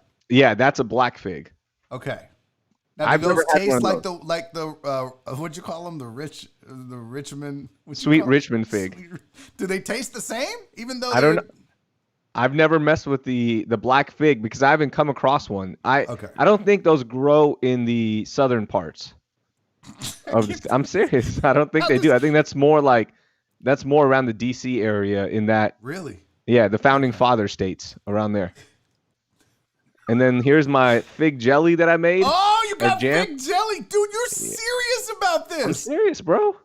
I legitimately thought you were fucking with me about being a fig farmer. That's why I wanted to ask you. Do you want the most Raheel stuff first, or do you want like PC stuff first? So this is what's consuming your time when you're not doing the Raheel Show podcast and being a fancy TV guy with David Nuno. Because y'all have is that the same? That's a different podcast, right? No, it's ABC 13's stream. So we do it on the ABC 13 main page, YouTube, Facebook, Periscope, and then on the sports pages as well. And then I repurpose the audio for my podcast. Cool. Because we're kind of in a holding pattern in terms of where to put it up, right, with the audio side. So I just put it on mine because I want the information out there. And it's been cool, man. It's been a lot of fun, and David's been very inviting in terms of letting me shadow and look at what he's doing and whatnot. I haven't, I only met him up one time because of everything that's going on. So I haven't had a chance to like really dive in, but he's been telling me like, hey, work on this, work on that. So I've been editing a lot. I've been, playing on Premiere Pro a bunch, and I'm really good at it now. So, good, you can edit my videos. Dude, I hate editing. I love editing. I love editing sound. I love editing videos now. I love Photoshop. I love creating and editing so much. I like Photoshop, so I do a lot. That's why you see a lot of stills on this show. I like, I liked, like we're gonna talk about this at some point. But I like the Photoshop aspect. But editing videos for some reason, I don't. It seems so monotonous to me. But there's a lot to learn about it, though. You learn about jump cuts. You learn about fades and dissolves. You learn about L and J cuts I think it's L and J cut. You learn about all that stuff, and then how to use it to make your videos look better and look more professional. But there's so many tutorials. There's tons of tutorials and easy. So anytime I have a question, I just go, how do I, denoise in Photoshop or in Premiere Pro? Within a minute, you got the answer, and then you start like, oh, okay, I can do this, so I can go down this rabbit hole. So I've been doing that, and then I love editing sound. Okay. So on the podcast, you can't edit like a story, right? Because it's just one track for the most part. So it's easy. But to me, editing the audio side of things, I love it because I can see it looks different in my head. Like I don't know. I don't know how to explain it. I can edit really, really fast and really well with audio. Like, nice. I just see it differently. It looks like images to me. Really? Yeah. Wow. Yeah, like I can see the sound and I know, okay, this is where it happens. I can find points in sound and make it work, combining tracks or whatever. I love doing that. That's what I did, right? Like for the first part of my radio career, I was doing a lot of editing, a lot of sending sound and all that. So I love that. Even in school, when when you go to broadcast school, that's what you do for the most part. There's some days you anchor and there's some days you host the radio side of things, but for the most part, you're doing behind the scenes stuff. So I like doing that stuff. And then I've been, pushing Spicy Boy gear and whatnot. So thank you. By the way, I've been bugging you a lot about like pushing out merchandise and whatnot. So it's been fun, man. Just learning and, trying to figure out how to do that side of things and, have fun with them. People have been supporting. So that's really cool. Like that's the best part is the support. It's amazing. By the way, like the Spicy Boy Matt. Snap. Did you get yours yet? I didn't get one. Did you send me one? I sent one out to you. Surprise.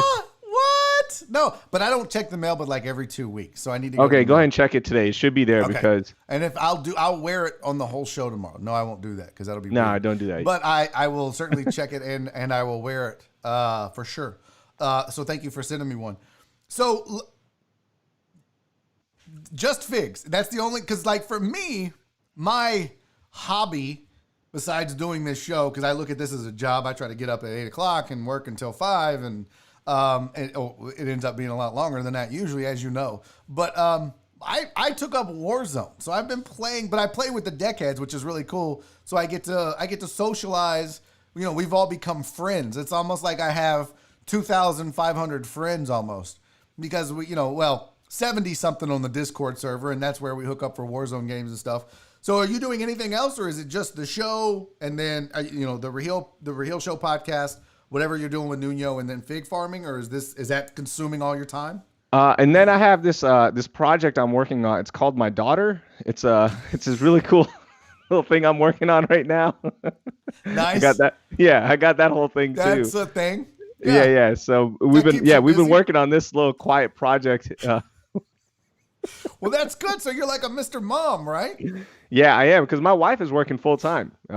She didn't get furloughed or laid off or anything like that, luckily. So she's been working, and I've been helping, just doing, stuff around the house, of course, taking care of baby Trickster. And, in the evening, I work out in the morning. I've started a new routine in the morning where I wake up, I go do, a light cardio session, and then that will start my day. So I've been doing 2 a days just because I have the time to like rebuild my body and foundation. So I've been taking full advantage of that, man. All that sounds awful.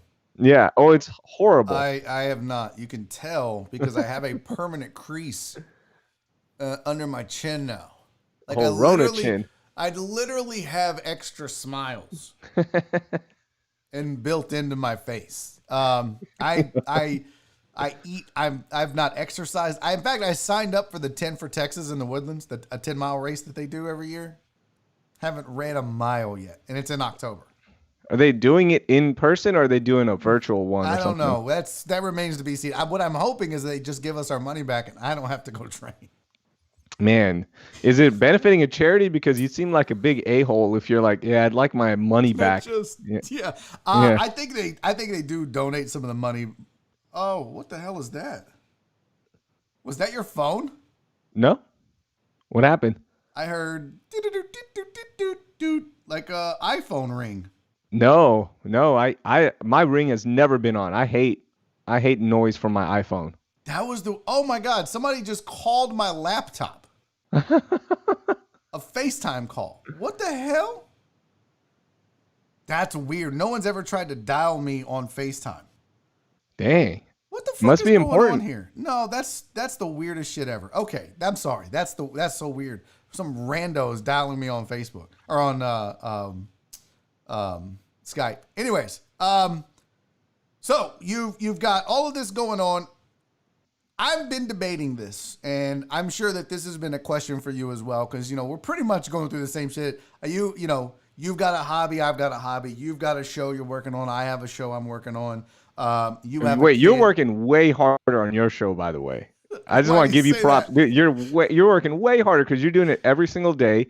You've grown the community, which is so awesome to see, and the numbers have been good. And I'm a numbers freak. I look at numbers across a lot of different things and a lot of different platforms. So you've been doing a great job, man. Like, I just want to give you props, and it's cool to see what you're doing. So you're working way harder. Like mine is Monday night. I know I'm doing a podcast with Jose, and then Nuno and I do something either Thursday, Sunday, or Thursday and Sunday. It just depends, right?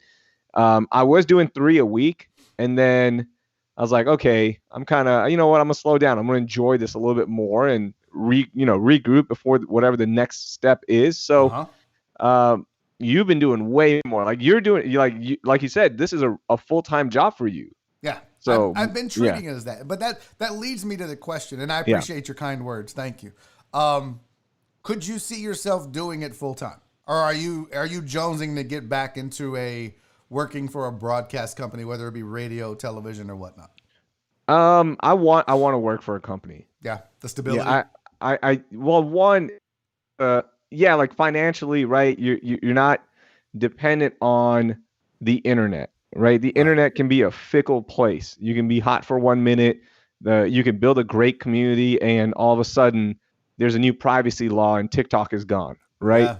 Like you just don't know, right? Twitter, they mess with their algorithm, and all of a sudden, not as many people are seeing your stuff. Or on Instagram, which is the biggest one, right? Like you could post a bunch, you can try to figure out sweet spots, and then Instagram will just be like, no, we got this new algorithm, so we'll just, your content's going to get pushed down because somebody is trending a little bit more. Same thing with YouTube, right? Like YouTube, there's so many shows out there, and podcasts, there's so many shows out there, and it's great to build up a base, and I love that because you have a supporter or a supporting base with you that will be with you no matter where you go.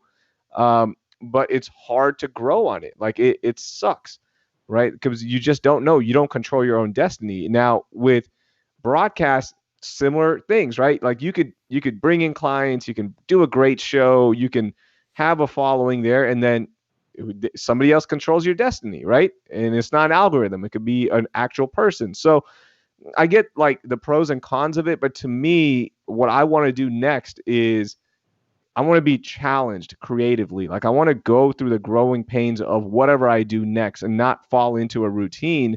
So I just want that challenge, and I want to use that time, however long it's going to be, to get better creatively. Yeah, I dig it. Are you looking to do? So when you say that, are you thinking sports radio again? Are you thinking TV? Like, are you open to whatever? Like, do you have a goal? Because like to answer my question that I asked you, I could see myself doing this full time, and that's my goal. I want to push myself to have a show on YouTube 5 days a week where I control my own destiny. Like I said, a wise person once told me when all this went down and we got let go, someone told me, Radio, independent content is the future. And so I thought, okay, I want to make this happen and I want to be able to control it. So that's my goal. Not saying if ESPN calls me and says come back, I would still keep this show. But what are you aiming for? Are you saying I want to get into TV full time? I want to go back to radio, maybe not sports though, maybe do like a Rod Ryan show type thing or whatever. Dude, I'm open to anything right now. Radio would be cool. I do like sports radio was fun. It's awesome and we get to mess around and stuff, but I mean, you look at the latest ratings again, right? Like this has always been the case. Sports radio is not a huge brand builder, right? Like it's hard to grow your brand and take full advantage of what you're doing and the work you put in. So sports radio would be cool. I'm not saying no to it, but I want to do something different. I want to get challenged again, right? So if that means another type of format, cool, I'm down. I dig it. I've been, reaching out to people just to shadow them and learn about it. How you do a certain type of show and whatnot. And then TV would be fun as well, man. I think that would be exciting to do, but it's hard to get into TV when you're in Houston, right? Like you have to go pay your dues a little bit, right? Yeah. So there's that angle of it as well and trying to figure that out. But I'm open to anything, man. I'm open to anything. And right now it's hard to say exactly what I want to do because there's no jobs out there that I'm chasing. Like right now it's just work on me and then see what happens. Yeah.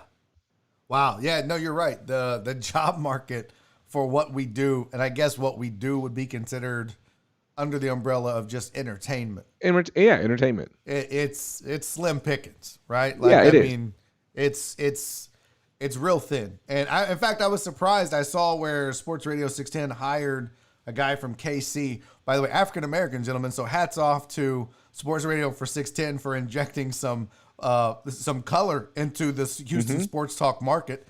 Now we just need to do that a little more and get some females in the mix. But so props to Armin. That's one. Yeah. By the way, that's so across all the stations now. That's 21610, right? Because John Lopez. On 790, Andy Kalu. And on ESPN, if you count Dell, that's one. Yeah. Still not a good reflection. No females. And no females. No females. So you have in a city as diverse as Houston, and this wasn't intended to get us off on this rant, but I'll go there because I don't give a shit. But in a city as diverse as Houston is, when you think about the different large communities that we have, not just of African Americans and Hispanics and females, but you have you have different ethnicities, you have different cultures that can be reflected in this city. And you don't see any of that really in the broadcast, in sports radio. You just don't see it. It's strange why sports radio has been so slow to reflect the actual demographics of sports fans, right? Like when you look at our TV stations here, for the most part, all the news directors, all of the decision makers have done an actual they've done an actual good job of this and made an effort, right? Like Channel 13, I'm biased here, of course, because I'm doing stuff with them. But you look at from the morning till the evening, you see so many different people represented, right?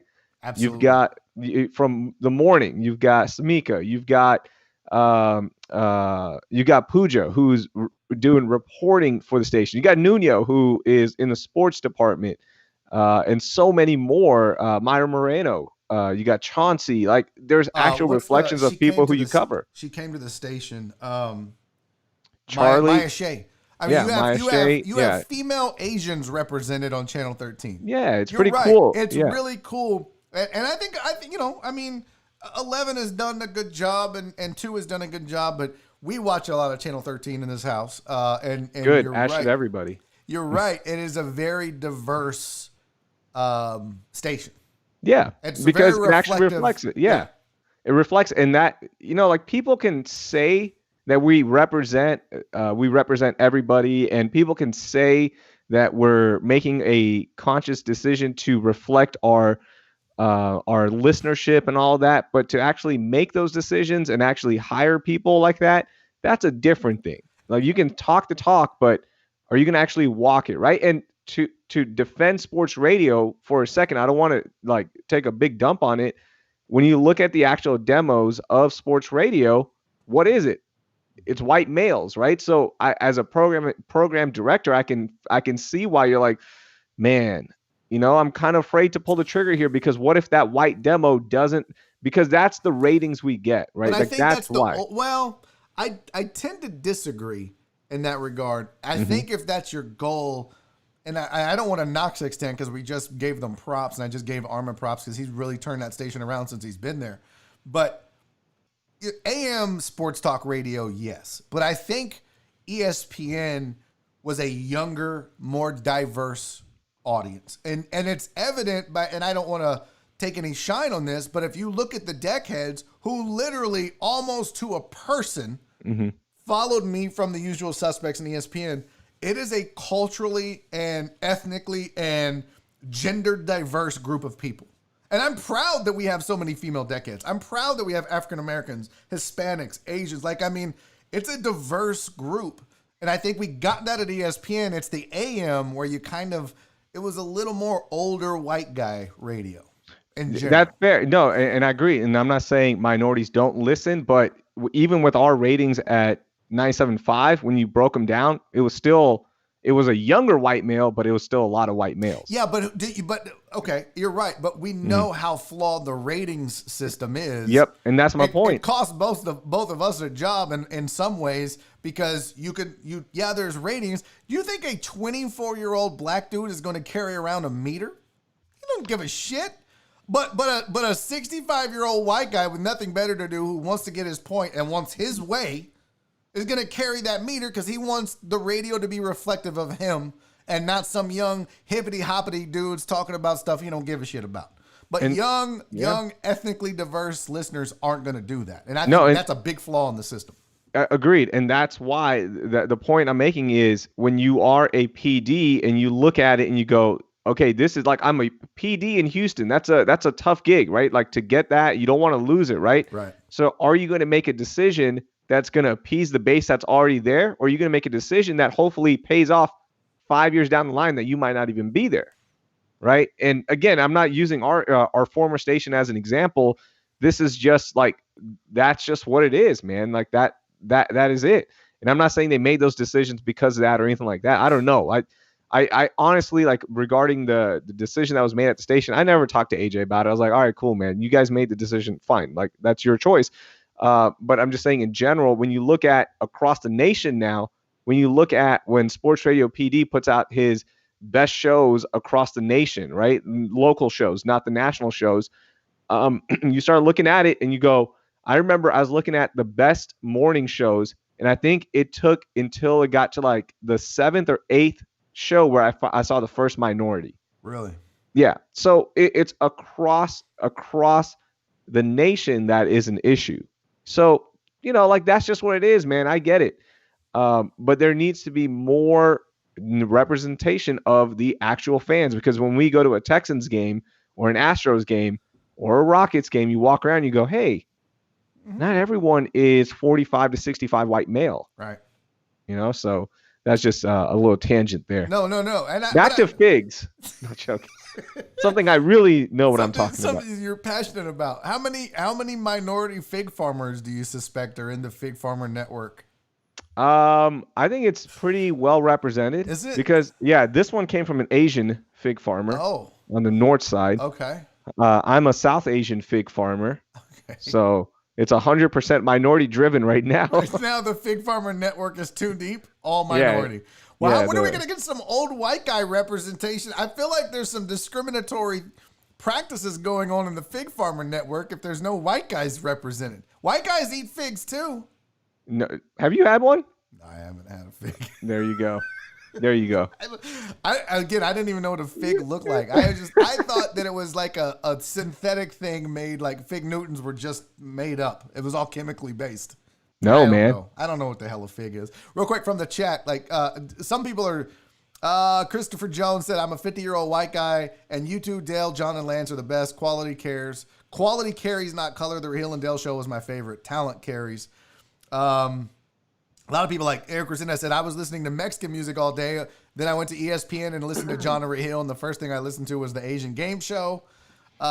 Crystal Collins, male golfer, female golfer, food. I think that I will say that about ESPN, as it was, the listener base was more diverse. Now, you know, whether that translates into ratings or not, and we know how bad that system is, but I think that's why at ESPN it was a little more.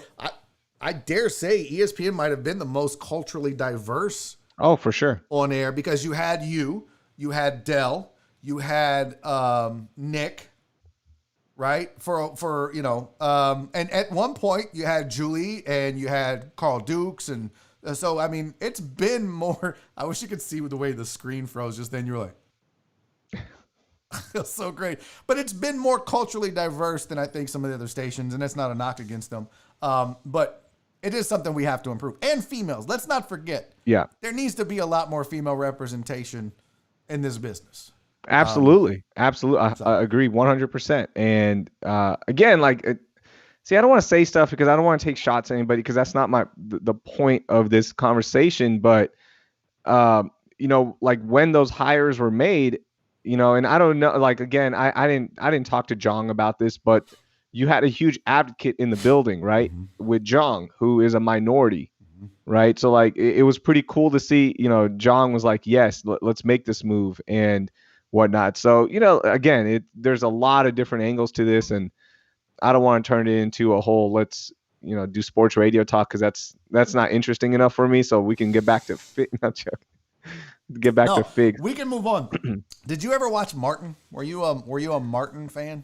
Okay, I watched it, but I was not a big fan. Okay. Like you. I know you're a huge Martin fan. I watched The Fresh Prince of Bel-Air, and that was about it in terms of like becoming a fan. I never got into Martin in fact, I like Queen Latifah's show a little bit more. Living Single? Yeah. I heard you tease that Martin talk, and I was like, damn, I guess Barry's going to hold it for tomorrow because. Yeah, I'm holding it. I mean, not that I don't think you're supremely qualified to talk about Martin, but what is because when I posted about it, I took the picture that they had of this reboot and put it on Twitter. Mm-hmm. And my tweet was, hell fuck no.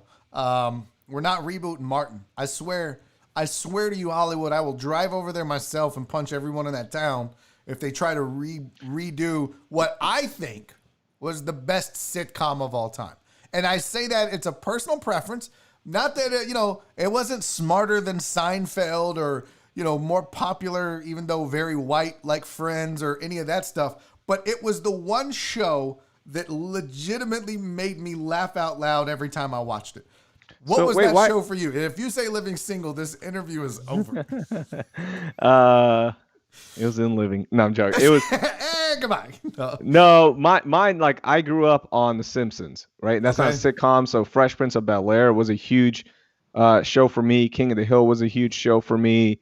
I watched Full House when I first moved to this country, and I loved watching it. So, those were some of the shows. I never got into Seinfeld. I don't think Seinfeld is that funny, but I love Curb Your Enthusiasm. Okay. I love Curb. I think Curb is brilliant, but I just never got into Seinfeld. I like Scrubs. Scrubs was a funny show to me. Scrubs was very funny. God, I forgot about Scrubs. Yeah, Scrubs is a great show. Of course, The Office is a great show. Yep. But if we're going like laugh track, OG 90s sitcoms, it was Fresh Prince of Bel-Air. Okay. And there were a lot of people in the chat right now. Brandon Martinez said Martin sucked. Crystal Collins said Martin was awful. Chris Reyes says Martin is horrible. And so I just want to reach out to my chat moderators and see if we can get all of these dumb sons of bitches banned. I want every one of them banned from the chat for life. How dare you? I don't know. That show made me laugh. But it's like Scrubs made me laugh. I forgot about that. That was really good. I don't know, but for my money, like the Tommy Hitman Hearns episode, like there was just so much shit on Martin that I love, but I don't know. I just don't think there's a lot of great sitcoms either. It became very right formulaic, now. And even now it's bleh. But okay, so what's the issue with relaunching and redoing it, right? Like for this new generation with you, because my thing is, if they took the Fresh Prince of Bel-Air and redid it, I'd be like, whatever, I don't care, because I still have I still have the original episodes. I can go watch those. Full House, they redid Full House, right? I watched Full House growing up. Like, I have good memories with that show because I was younger. Never laughed at Full House. Tell the truth. I loved. You were entertained by it, but there were shows that you watched and went, "Oh, this isn't boring," but you didn't like for 30 minutes. And Full House was one of those shows. I was like between 6 or 9 years old when I was watching Full House, and I remember, again, that was like one of the first shows I watched when I moved to this country, right? Because it was on free, because we couldn't afford cable, so it was on free TV for us. So that one, Married with Children, I thought that show was hilarious. A good show. Yeah, and that was a great show, right? If they redid any of these, they redid Full House. I never went and watched it. You know why? Because I'm not interested in it. Now, if they redo Martin, will that generation that watches it, because it's not for you, it's not for me, it's for the newer generation. They're going to cast it relates to. Will they then go watch older episodes of Martin? Okay, but I just feel like it's like remaking a classic. You don't redo The Godfather, right? You're not going to redo Scarface. You're not going to, and to me, Martin's a classic. It's that you don't touch that. You're not going to redo Friends. If they ever tried to redo Scrubs, you wouldn't care, would you? No, I wouldn't. And I wouldn't watch it. Because it's not, right. Like, I still have, if I want to get my Friends fix or my Office fix, you know what I do? I just go put on old episodes of those shows. Touche. I have literally every DVD of Martin, every episode. So I can, it's sacred to me. I don't know. Marsha said Mr. Belvedere. Marsha's banned also, but for a different reason. That's an awful show. Crystal Collins said Growing Pains. I can't tell you, this is the stupidest thing I've ever admitted to into a microphone in front of other adults. I always wanted Kirk Cameron's hair. I always wanted like a really tight, curly perm like he had. Yo, he had some fly hair. I wanted it so bad. I wanted his hair and Dwayne from what was it after Cosby? Was it a different world? Right? Was it Dwayne Wayne? What was his name? The dude with the flip up glasses.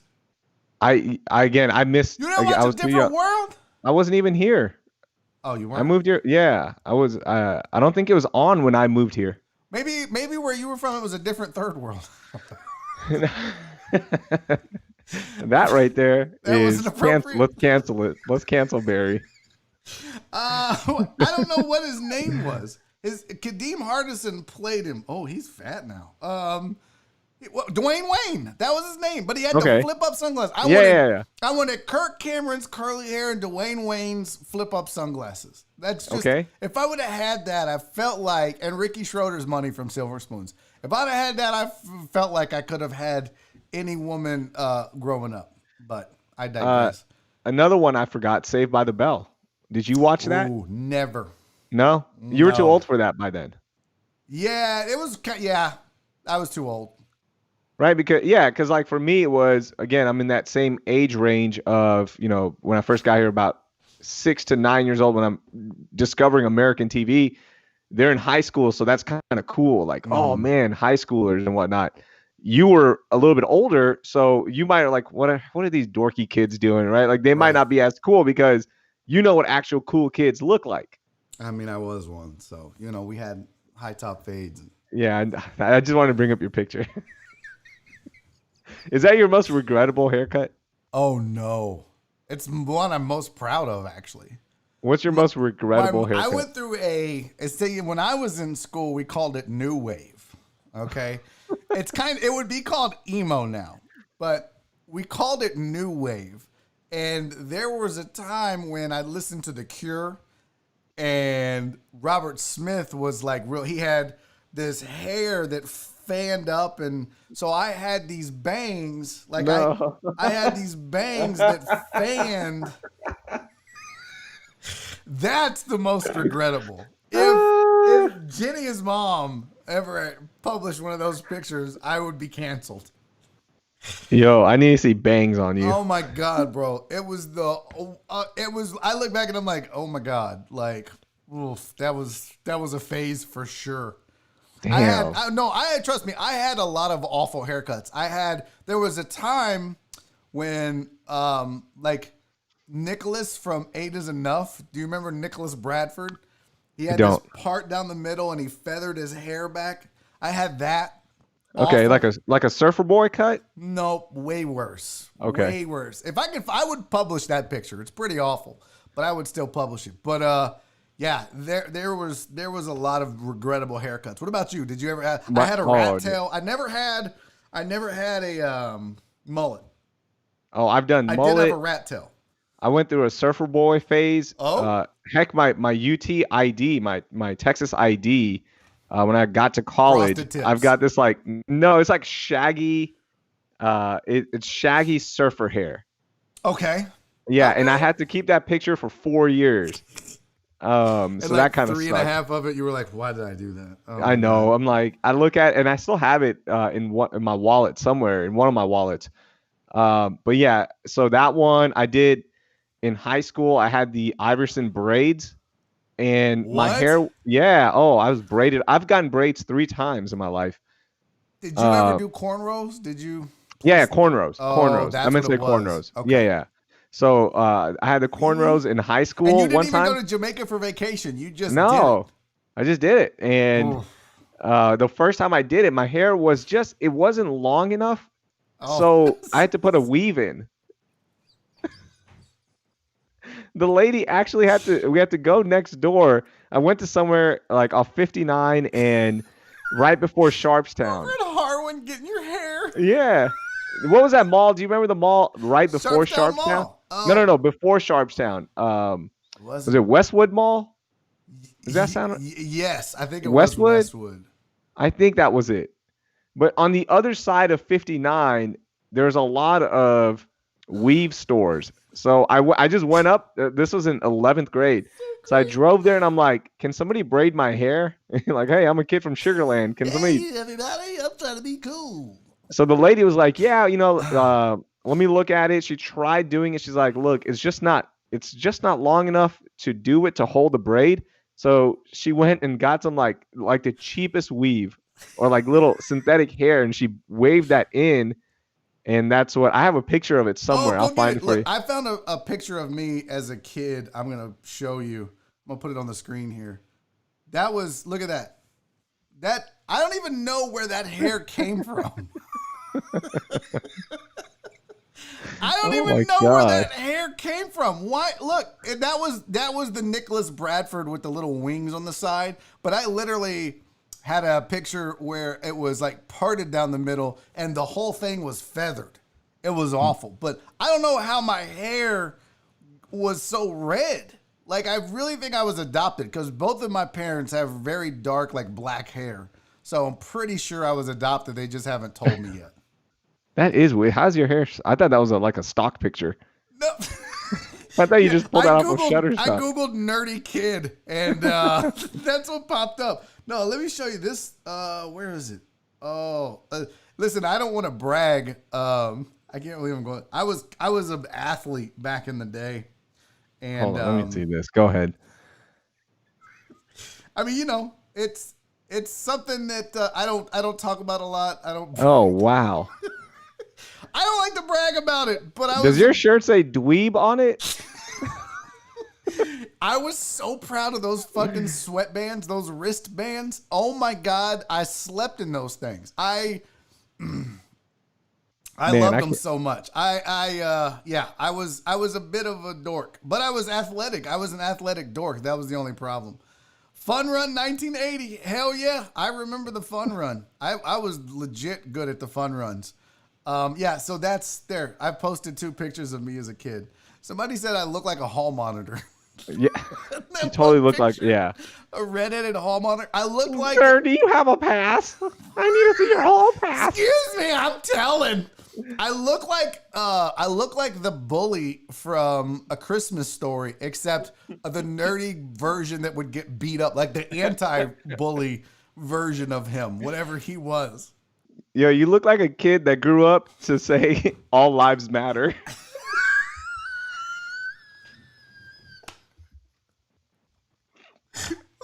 Back up here. If we're gonna roast me, let's have it on the screen.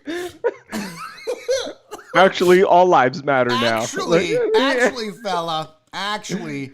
You look like a kid that grew up and went to HEB and bought out all the Goya products to make a point.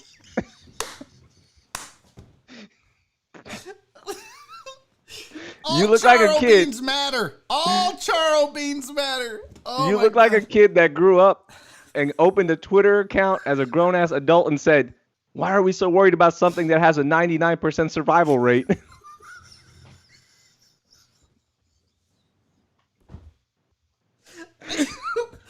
You want me to keep going? I got a bunch in my head right now. Please. This is so great. You look like a kid that grew up, opened up a Twitter account, found the picture of Ted Cruz with no mask on and said, he was actually just sipping on coffee. Oh my God. Oh my God. Oh God. Oh my God! Look at that collar. That literally that collar. That collar asked for the manager. Just the collar. I look like the young 8-year-old boy version of Karen. I really do.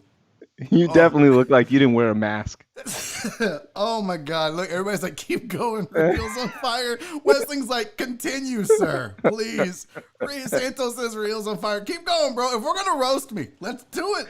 Do you want the athletic picture back? Let me know when you're ready. Let me see something else. Let me see something else with the inspiration. Okay, let me get another one. I wish I had. Oh. This is gonna be awful. Oh, you know I love you and everybody. If I'm putting this picture, holy fuck, this looks like my uncle touched me. I'll just tell you now. This one looks like my Uncle Ralph did inappropriate things to me, and I'm hiding it. Oh gosh, is this a casting picture from Stranger Things? It's like the first day that. Oh my God, let me zoom in on that for you. This is who your co-host is. Okay, go ahead. Yo, damn, look at those socks, son. bro. Those socks are fucking legit.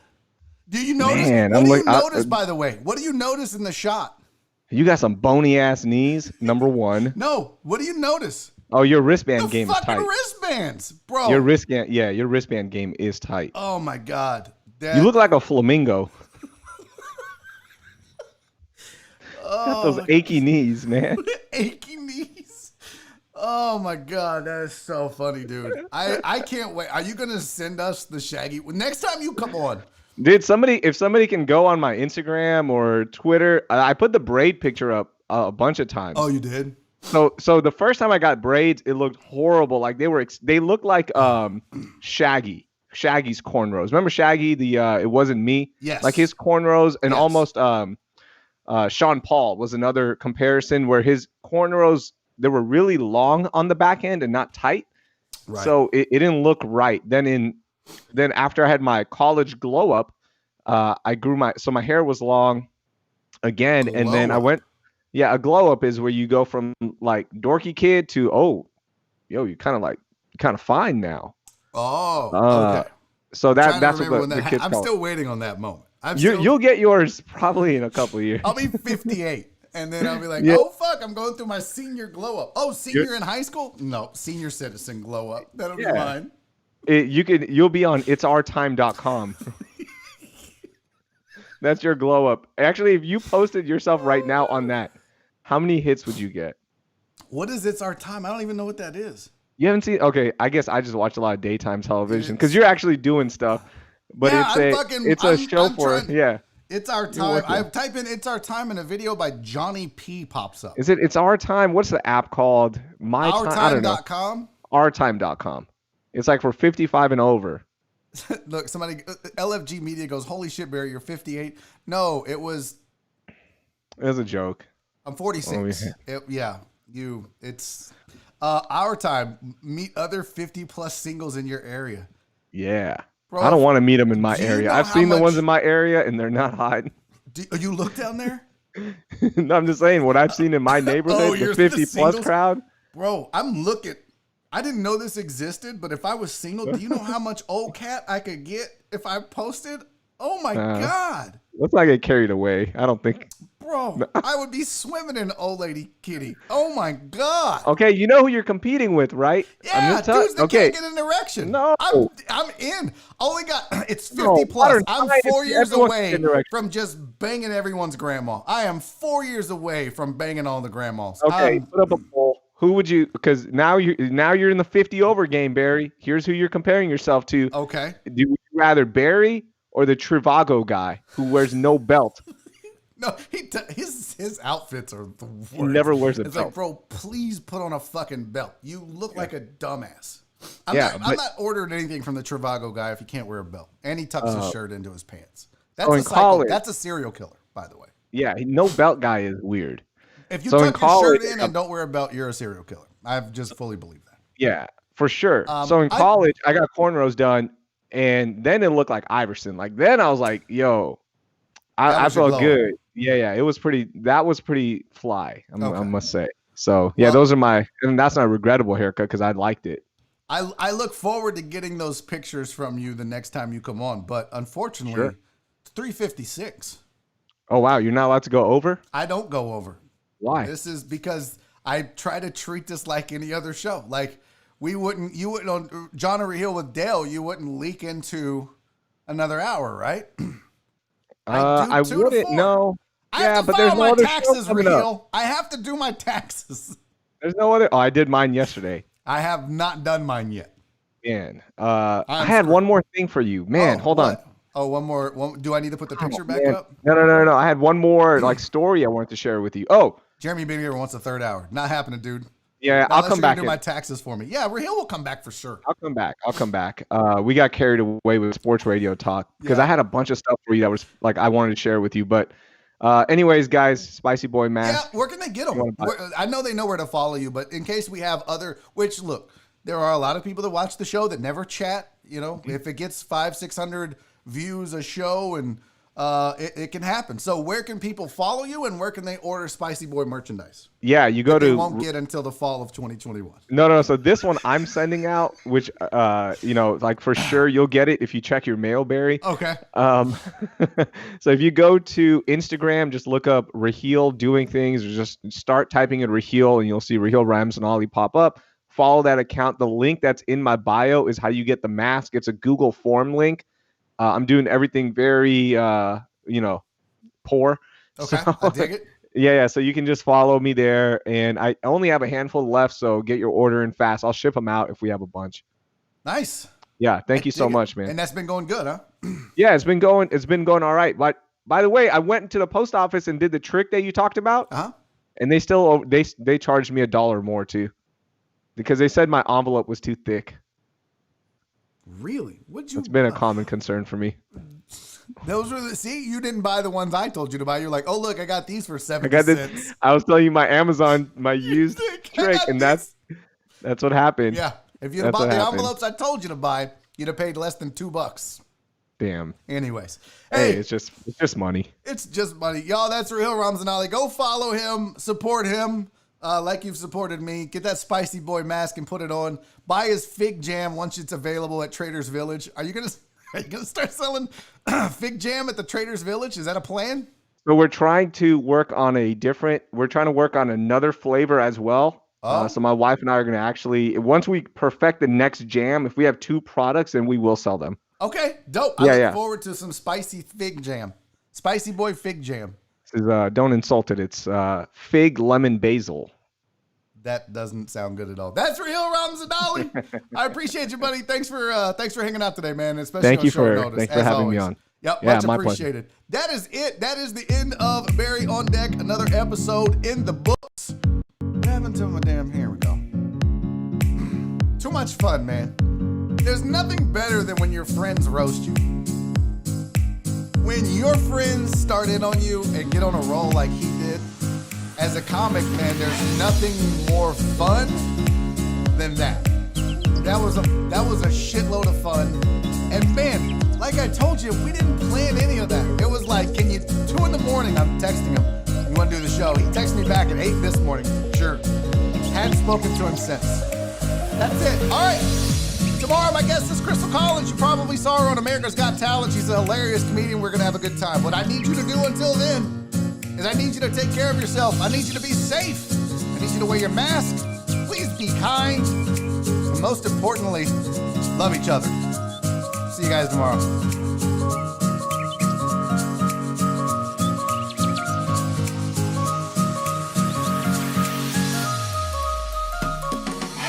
Daddy's making a YouTube video!